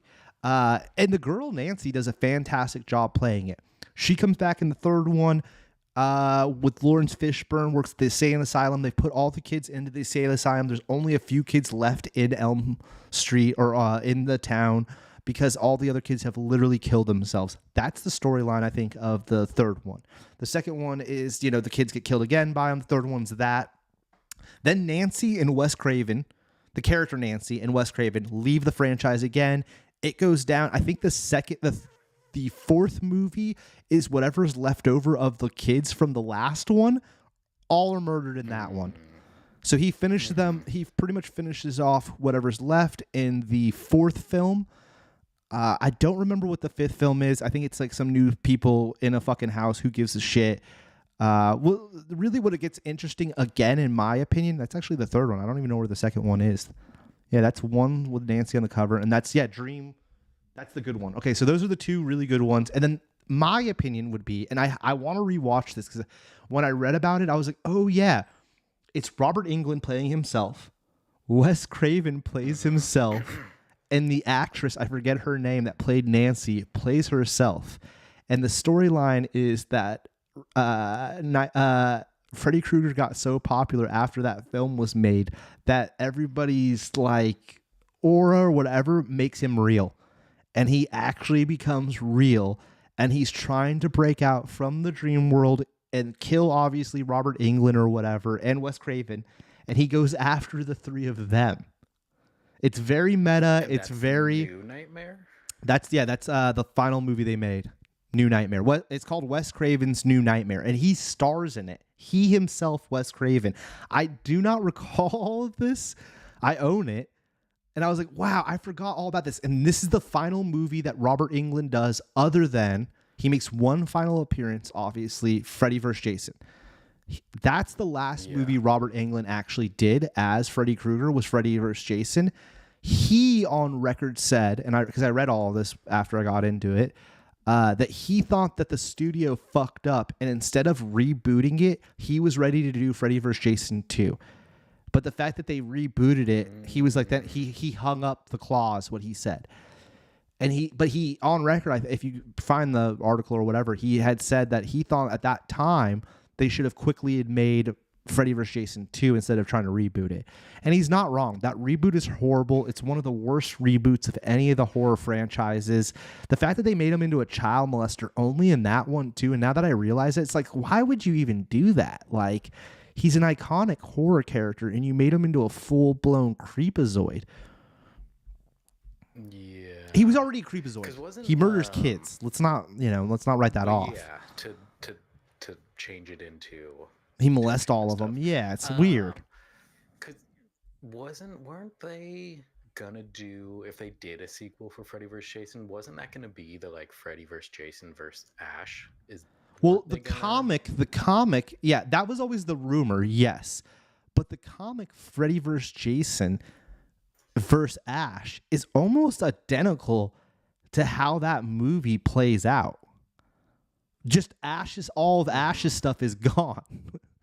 they kind of did it without him. So I don't, if they would like, also okay, they would have had to rewrite it all. I haven't watched Freddy vs. Jason in a while.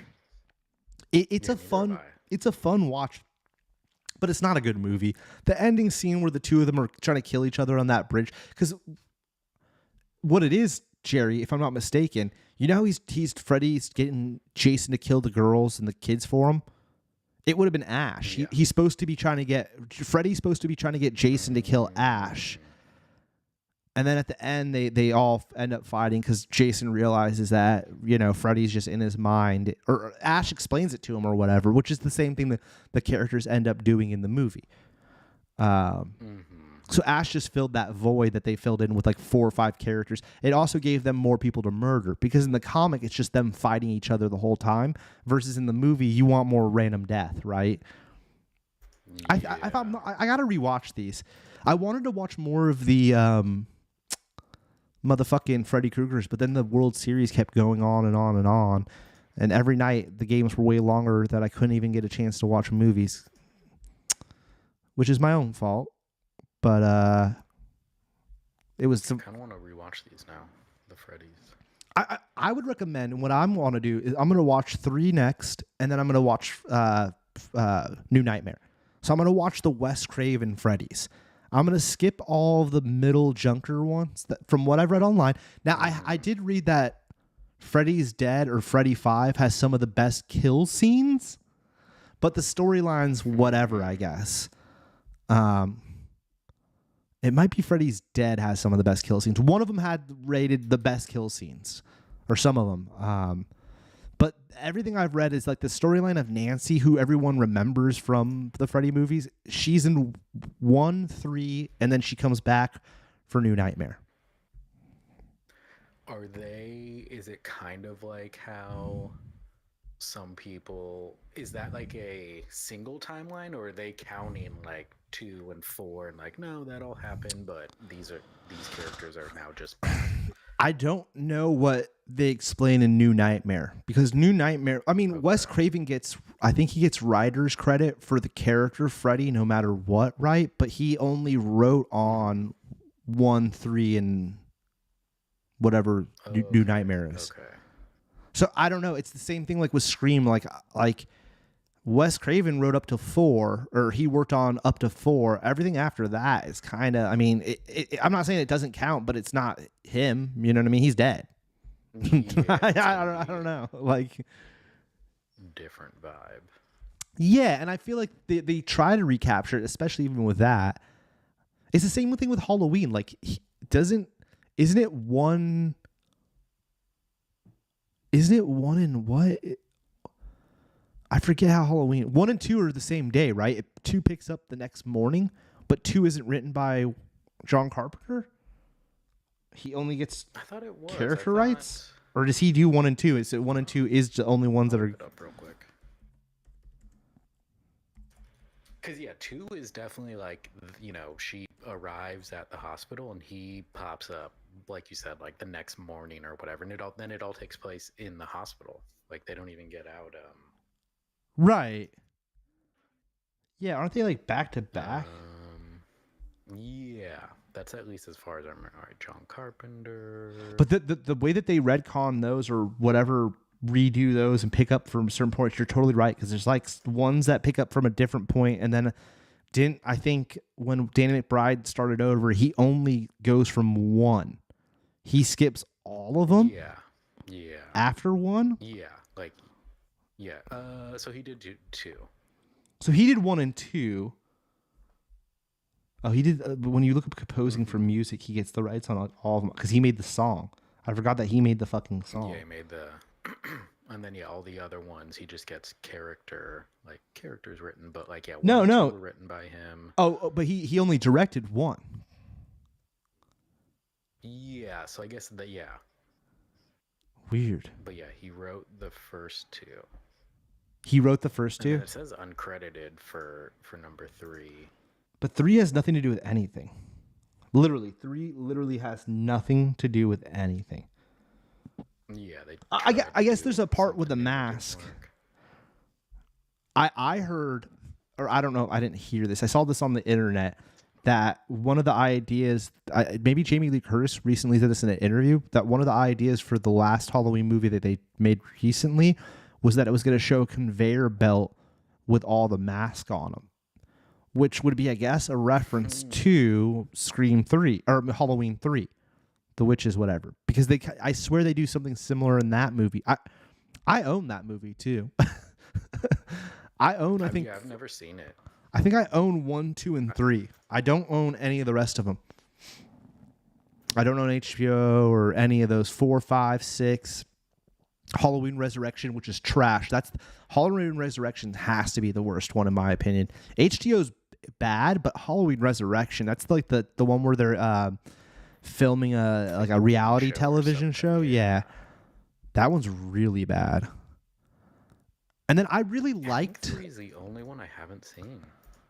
I really liked the Rob Zombie ones at the time, but I hear tons of people talk really badly about them.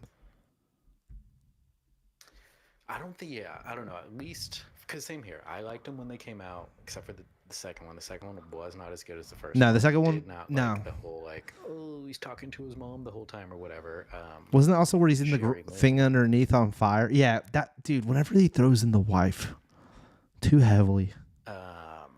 But I feel 1 maybe might stand up, but I would definitely just watch the original 1 and 2 or the Danny McBride ones, because those ones are really good. Well, the Danny McBride ones, they pick up after 1, skipping 2, which is interesting. All this other garbage, everything else, they're like, no, we're good. Yeah, he definitely just followed the ones that John directed. Well, we should just I mean, the first movie, where the fuck was it? I just saw it. The first movie clearly is it's got to be an all-time S. The cover alone, the music, every part of it. There's nothing that in that movie that is an S, in my opinion. The first one. The first one's a masterpiece. Above even Freddy, goes Mike. I like Freddy personally better because he's funny, and that goes a long way with me. But Mike is scarier. And especially in that one, before the rest, like it's definitely just a dude who's like super strong. Like he doesn't have necessarily the supernatural aspect to it yet of like, oh, he can't be killed. It's just like, no, he's just a big dude who can like fuck shit up. And so it feels very grounded in that Yeah. sense. Yeah. Yeah.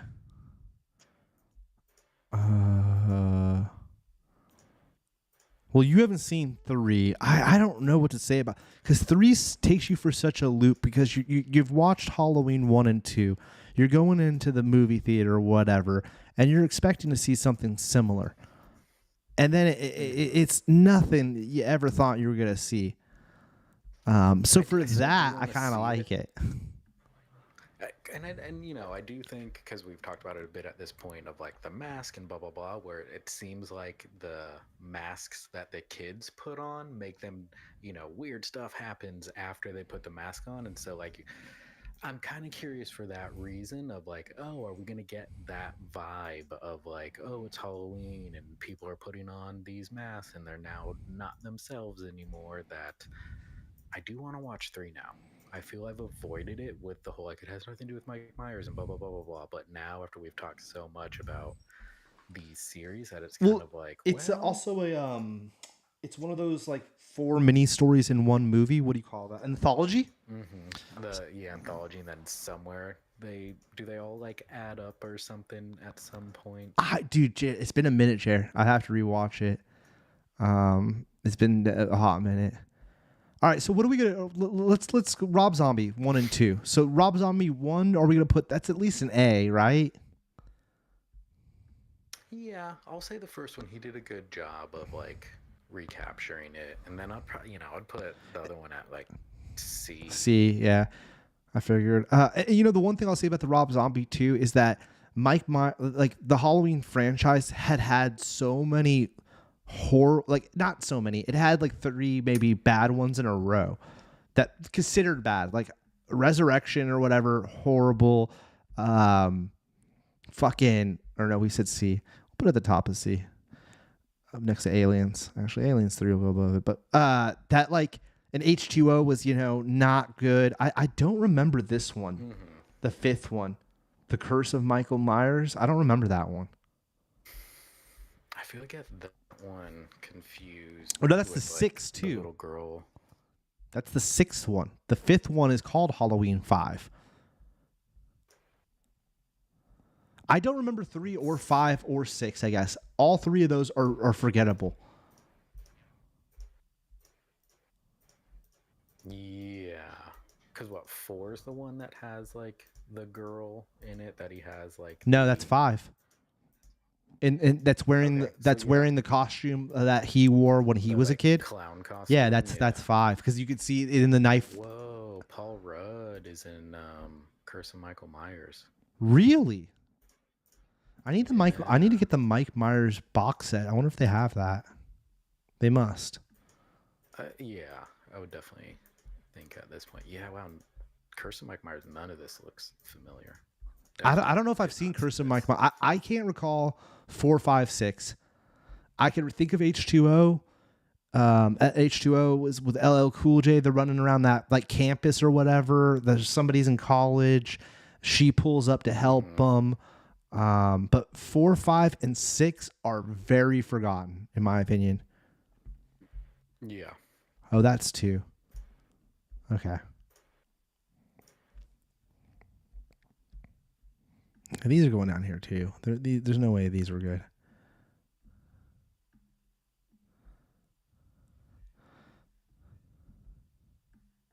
No, Halloween 3 is going to stay in B.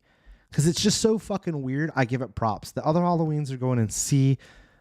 And H2O and Resurrection should maybe even go in fucking D. To be honest. Because they're really bad. They're bad. I think I would want to rewatch those. Yeah. I think I'm going to at some point. Mainly H2O. I want to give H2O another shot. The last time I watched Resurrection, I was like, oh my God, this is because it's so corny. It's like It's like the hand cams and like it feels so just sort of dated. all of it. It feels so dated, and it did not age well at all, man. It was a bad idea then, and it's even worse now. H2O was them trying to. Here's what H2O is, and it's gonna go. I'm gonna leave it in the top of C because I think it might be the most memorable one.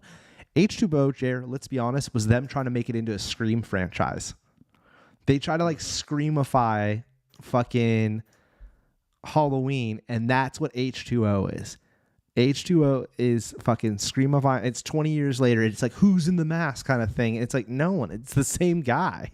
What are we talking about? It's still Mike. And I feel like she knows that. She knows that. But like the people she's surrounded by are pretending like they don't. Or something of the sort. And then Resurrection, I think, comes after that. And I don't think Resurrection even follows any of like the storyline by any means. Yeah, it feels like somewhat of a soft reboot where they're like, well, one still happened, but Yeah, because she's there. here's some other stuff. She's there, but that's the only thing that matters. Now, getting to the Danny McBrides, because I think that's the only ones we have left. Where do they disappear to? Okay, there's 3 of them, right? It's Halloween, which I honestly have to say, fucking stupid name. Stupid name. I hate when they do that. You can't just do that. It's stupid, Danny McBride. That was the biggest mistake, but I really enjoyed it. Halloween Kills. I still was there. I was like, I'm really still enjoying this. Like, he's really doing a thing. And they set up this big fucking ending. So much so that they call it Ends. Halloween Ends. Or it looks like it just says Ends. I swear it was Halloween Ends, but whatever. I have to say, I was kind of let down by that. I thought the end scene with the whole town coming out and all of that was absurd. And it kind of, it was a little too silly. A little silly. I think I personally wanted her to become the killer a little bit too. There was a moment, Jer, where in my opinion, they leaned almost into it where you thought it was going to happen. Or the daughter, her daughter, not her granddaughter, but her daughter, who I think ends up getting murdered, right? I think so. Either way, I felt like there was something more there that I personally believe they missed, and I think it didn't end as well as it could have. Personal opinion. No, I'd agree that it's like the first 2 were definitely stronger, and you get to the third one, and it's a little bit of like, oh, that's how this is ending. Like, okay, like better than Resurrection and stuff. But it was compared to the other 2, which were really good, and like you said, you're kind of like, oh, I'm here for this.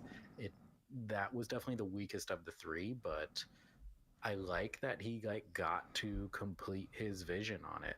That it wasn't just a here's the first one, first 2. They killed him, and it's actually they actually kill Mike, and there hasn't been a Halloween since, right? The Halloween Ends is the final chapter of the movie so far. I'm sure we're getting it. 3 years ago. Yeah, I think 2 or 3 years ago. Yeah, easily. Yeah, 2022. I'm sure there's something in the pipelines. I'm sure, down the road, Mike will pop back up. There's no way he's gone. And watch, they'll follow it from, they'll do a sequel to Halloween 3 and these 3 masks are back, but with Michael. I'd probably be into that. I'd probably check that out if they we're gonna do this the timeline, but from the one movie nobody liked initially. Yeah. All right. Well, we tapped it. We're going to finish this. The Predator's on the list too, and I'm going to see the new one this week. I don't think it's going to be good. Pre-predictions: Predator, the new Predator, not going to be good. I do wonder. It looks too digital, Jer. I was psyched on it until the newest trailer came out, and the new trailer has a giant monster running up to him, and it just instantly I was like, oh, this looks like tons of digital effects, and I'm out. Yeah, I haven't seen that. I saw the original one where they like reveal him and everyone, tore it to pieces for how he looked. That's fine. But I think people are being stupid about that. Yeah. They never repeat the same predator, so it's like they never do. They not once have they ever repeated the same predator. So Yeah, exactly. that's fine. But the Wayland robot on his back, it's like, okay, so they're connecting it to Aliens Earth heavy. It feels like, without seeing the movie, it feels like. But then him fighting tons of digital monsters. I said the same thing about Alien Earth, and I was proven wrong. They made that show really work. I don't love the digital monsters. I'm a little hesitant now. I also saw the Emma Stone movie, Jared. You got to see it. I'm not going to say anything else about it because it's one of those types of movies. I cannot even dive into it. I'd love for us to talk about it, but you got to go see it or wait for it to come out. But man, I think something you and Karina both would enjoy. It's a real good movie. It's a movie. You know what I mean? I do want to see it. It's fucking good, bro. Are you going to see the Chainsaw Man movie? That's in theaters right now. We were going to go today, but Nick D had a migraine or what have you. So we ended up not going. We might try to see it later this week before they pull it out of theaters, but I think this is the final week, if I'm not miscorrect. Oh, okay. Yeah. That's good. But yeah, but me and Nick D had talked about that, and we were going to go today. I do want to see, what is it, Bugonia or something? Yeah, Bugonia. Yeah. Bugonia.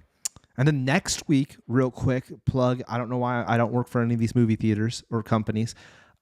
Is Running Man. I don't love that actor, dude. I think he is pretty good. I think there's a little bit of an overhyped pipe on him, but he's cool. But the real reason to watch it, Jerry, is it's fucking Edgar Wright. And in my opinion, Edgar Wright hasn't really made he hasn't really made a bad movie. I enjoy everything the motherfucker's done. Scott Pilgrim's one of my favorite movies of all time, probably on my top 10 list. Hot Fuzz and Shaun of the Dead are fucking masterpieces. The third one's good too, The Saves the World. Not my favorite, but it's good. It's good. I think that this movie, dude, is going to be the sleeper of the year, possibly. And I haven't really watched any of the trailers or anything about it. I just think Edgar Wright's such a good director that he's taken this old IP, a Schwarzenegger IP. He must have had a plan for it, and this is after he got squeezed out of his Disney Marvel deal that he had. Because he didn't want to make Ant-Man connect to the rest of the movies. So him and Feige didn't see eye to eye, and he got taken off the project. I'm pretty sure that's the story. But that's also years ago at this point. Yeah. That's years ago. That was Ant-Man 1. Oh, wow. Yeah. He was supposed to direct Ant-Man 1 back in the day, which I think his Ant-Man 2, to be honest, his Ant-Man movie as well, would have been badass as fuck because he's such a good director. Like, I don't know, man. Yeah. Scott Pilgrim, the way that he does the transitions, it just works. I mean, yeah, I feel it could have, yeah, exactly. I feel it would have worked for a Marvel movie. They could have made it work. Does Marilyn have any interest in seeing the Springsteen movie? Marilyn does not like Bruce Springsteen. Really? Yeah. My mom loves Bruce Springsteen. No, my mom's a Bob Dylan fan. Or was. Okay. I mean, yeah, I have no interest in the Springsteen movie either. No. That's playing. I asked my mom, she's like, I don't really care about Bruce Springsteen. And I was like, yeah. And then I figured when it comes, she's like, pretty much it was like, when it comes to streaming. It's like, yeah, when it comes to streaming, I'll see that. I hate to say that. I go to the movie theater a lot, Jerry. You know this. That one's going to be a streamer for me. Okay. You can't go to a mall. You know what I mean? Like, I can't afford to go to a mall. And I support it as much as I can. But I'd rather see sci-fi shit on the big screen. Like Running Man, I kind of want to see that on the big screen. Bruce Springsteen, I am interested, Jerry. But that seems like I could sit on the couch and probably get that done. Now, I did go see the Bob Dylan movie, but I love Bobby D. I could not see that in the theater. And I feel like you said with the Begonia movie, it's like, I do want to kind of see that in a theater for the reason, as you pointed out, like I won't be on my phone. Like that's I'll actually pay attention and kind of get. There's no big scenes, Jer. Here's what I'll say to you, Jer. There's nothing like where I'll be like, you gotta see it in the fucking theater, bro. The visuals, not really. There's some stuff, but not really. Like, But the not being on my phone with a movie like that, because I'll say this, it's a slow fucking burn. And I would have fucked off that first half and not has been as invested in it to where the burn would have paid out as much. If that makes any fucking sense. Yeah. Because when you're in the theater, you're like full fucking focus. I hate to say it. At home, I can't control myself. I have no self-control. I'm going to look at my Same phone. here. But at the theater, Yeah, I'm you still a wouldn't- good boy. That's ridiculous to look at your phone at the theater. Ridiculous. You can't do that. I've never. Yeah, I feel that's just in our blood at this point of like, no, at the theater you pay attention. You know, like you said, I've never pulled my phone out and like, oh, let me look stuff up. Or like at home, it'd be like, wait, who's that? How do I know that actor, that actress, or whatever? And then I just fucking get caught up doing that and blah blah blah blah blah. I'll check the All of time. a sudden, it's like, But I'll check the time, Okay. and when I check the Yeah. time, I press the actual button. I'm not like leaving the screen. I'm going like that and then like that. You know, yeah, exactly. and I'll It's- put it back is down a my lap. quick- If I'm checking the fucking time, it means that I'm not super enjoying the movie, or I'm like, man, this movie's been going. Like, I will say this: I checked the time once during this film because I was like, man, this is going for a while and nothing super is picked up yet. Like, it's hard to explain. It's hard to explain without fuck it. I'm not gonna talk about it at all. We're done with it. We're done with that movie. Yeah. Go see it. That's gonna be good. And then after that, I don't know, man. The end of the year, it's like what Wicked Part 2. Don't give a fuck really because they pissed me off the first one, as we all know. I talked about it here on the show. And then at Christmas, Yeah, I it's don't even know what the Avatar. holiday. It's Avatar. Now, am I going to see Avatar? Hell yeah. Do I think it's going to be good? No, it's going to be like the last two. It's going to be identical to the last two. BK doesn't understand this, and I'm sure Jared's not going to like what I'm going to say too.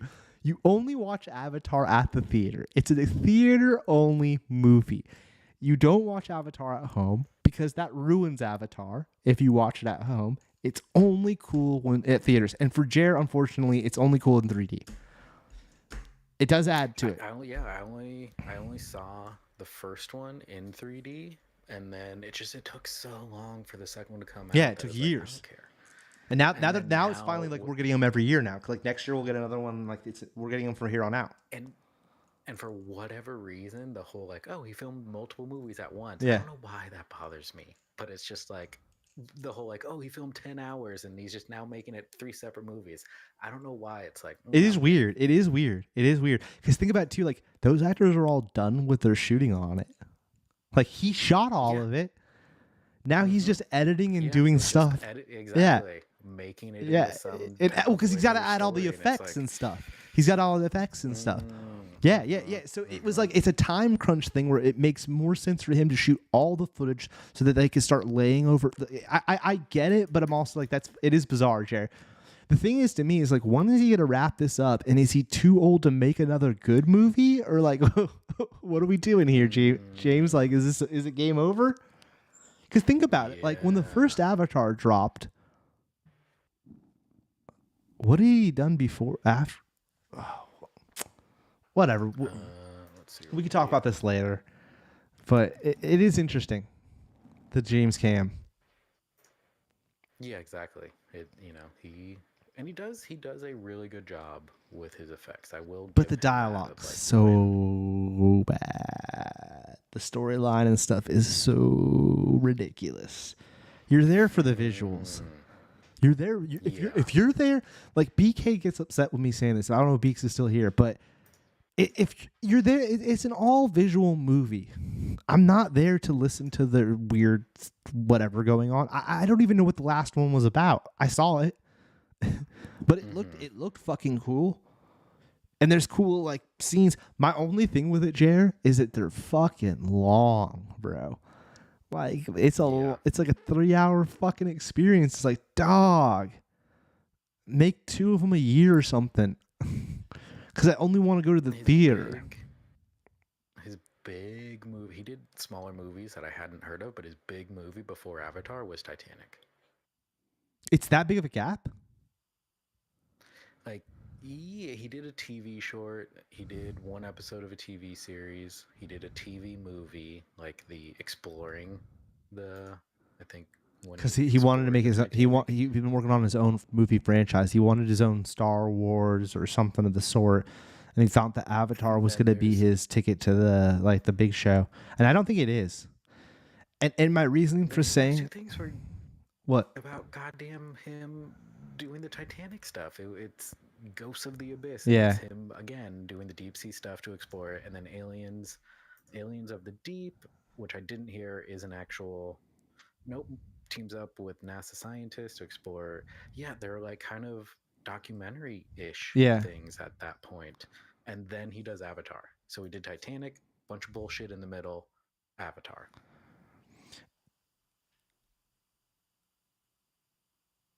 What was I just Interesting. saying about it? That is visual. Oh, not the reason it's not like the Star story. Wars or Marvel or any of the big IPs is because there's nothing to go along with it. Like, I don't really ever see any merchandising. There's no video game or like not that like that's everything, but like that's what makes Star Wars, Marvel, keeps it in Star the public Trek, eye. all those things. The reason the IP is so well known, in my opinion, is because of like all that other shit. Avatar's got nothing, dog. Yeah, there's not anybody else writing. Like, And Disney we read owns it. A book about this Avatar character and like these spin-offs or whatever. That again, it's just not, unless it's James Cameron giving it to us. There's not anything else about the world. Does James Cameron, you that think, people can? how much of a percentage did he lay into? Was he was those were a part of Fox originally, right? So like when they went under and Disney swooped all of it, right? They'd already spent all the money in the world helping him make those Avatar 10-hour worth of shit, but they hadn't gotten to see any of it. Don't you think that kind of lays into why they ended up going out of business? Like that. I mean, I'm not saying it's that's what I'm saying. It's not the only reason, but I wonder how much money they had given him on a project that they're not going to see. And like, we're just now seeing these movies, but Disney's owned Fox for a few years now. Quite a few years now. Yeah. Quite a few years. Yeah, exactly. So they had invested in spent all and that it's kind of money like, just with the hopes that it was going to work out. Isn't that crazy if you think about it, Jared? Like, that's kind of crazy. no, it is, because Avatar 5 is supposed to come out in 2031. So again, it's more like a decade at least. Like, I think it was around 2020 when Disney bought Fox or whatever. 2021, 22, something like that, yeah. Yeah, they were definitely like, okay, by the end of the decade, we'll get this movie. And then all of a sudden, it's like, nope. It's just interesting. No, not from you anymore. Yeah, that is really a interesting thing. Like you said, of just like, how much money did they give him? And then kind of got nothing in return. Yeah. It's crazy. It's crazy. All right, let's end it here with our wild Avatar takes. I am going to see it. There's got to be other Christmas movies coming out. It can't just be that, too. There's got to be something else more family. Or I don't know. Is that the family-friendly film of Christmas? There's going to be a SpongeBob movie. There's going to be some holiday movie. Yeah, no, there's other stuff. They're probably just waiting. Oh, Winnie the Pooh. There's going to be a Winnie the Pooh There's movie. a fucking Fiddler on the Roof remake coming out that year. Oh, Anaconda comes out that month with Jack Black and Paul Rudd. That might actually be good. Oh, and that Will Arnett is that Will Arnett movie that's like serious, where he's a washed-up stand-up comedian, which could either be good and Oscar bait, or it could just be a shitty flop. I think Bradley Cooper directed it. So, I don't know. Yep, directed by Bradley Cooper, starring Will Arnett. I was right. He's like a washed stand-up comedian. Is this thing on? That's the name of the movie. I love Will Arnett, though. I do love Will Arnett. Oh, there's a new Five Nights at Freddy's coming out. Who cares?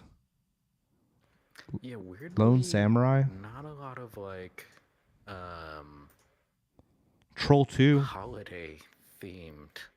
Yeah, I've not seen anything really. Yeah. Troll 2, Austin. I know you're not watching, but you liked that first one supposedly. This is F1. Is that finally coming to streamers? Because I never got to see that. I always wanted to see that. Motherfucker. I don't know. I saw that too, and it's just like, why is that on the list where it's like, I thought that already came out? Yeah. That's fucking weird. I wanted to see that, dude. All right. Well, that's a wrap, everyone. We'll be back next week with some more fun talk. We'll finally maybe finish this Halloween thing. Yeah. And that's that. Until then, thanks for watching.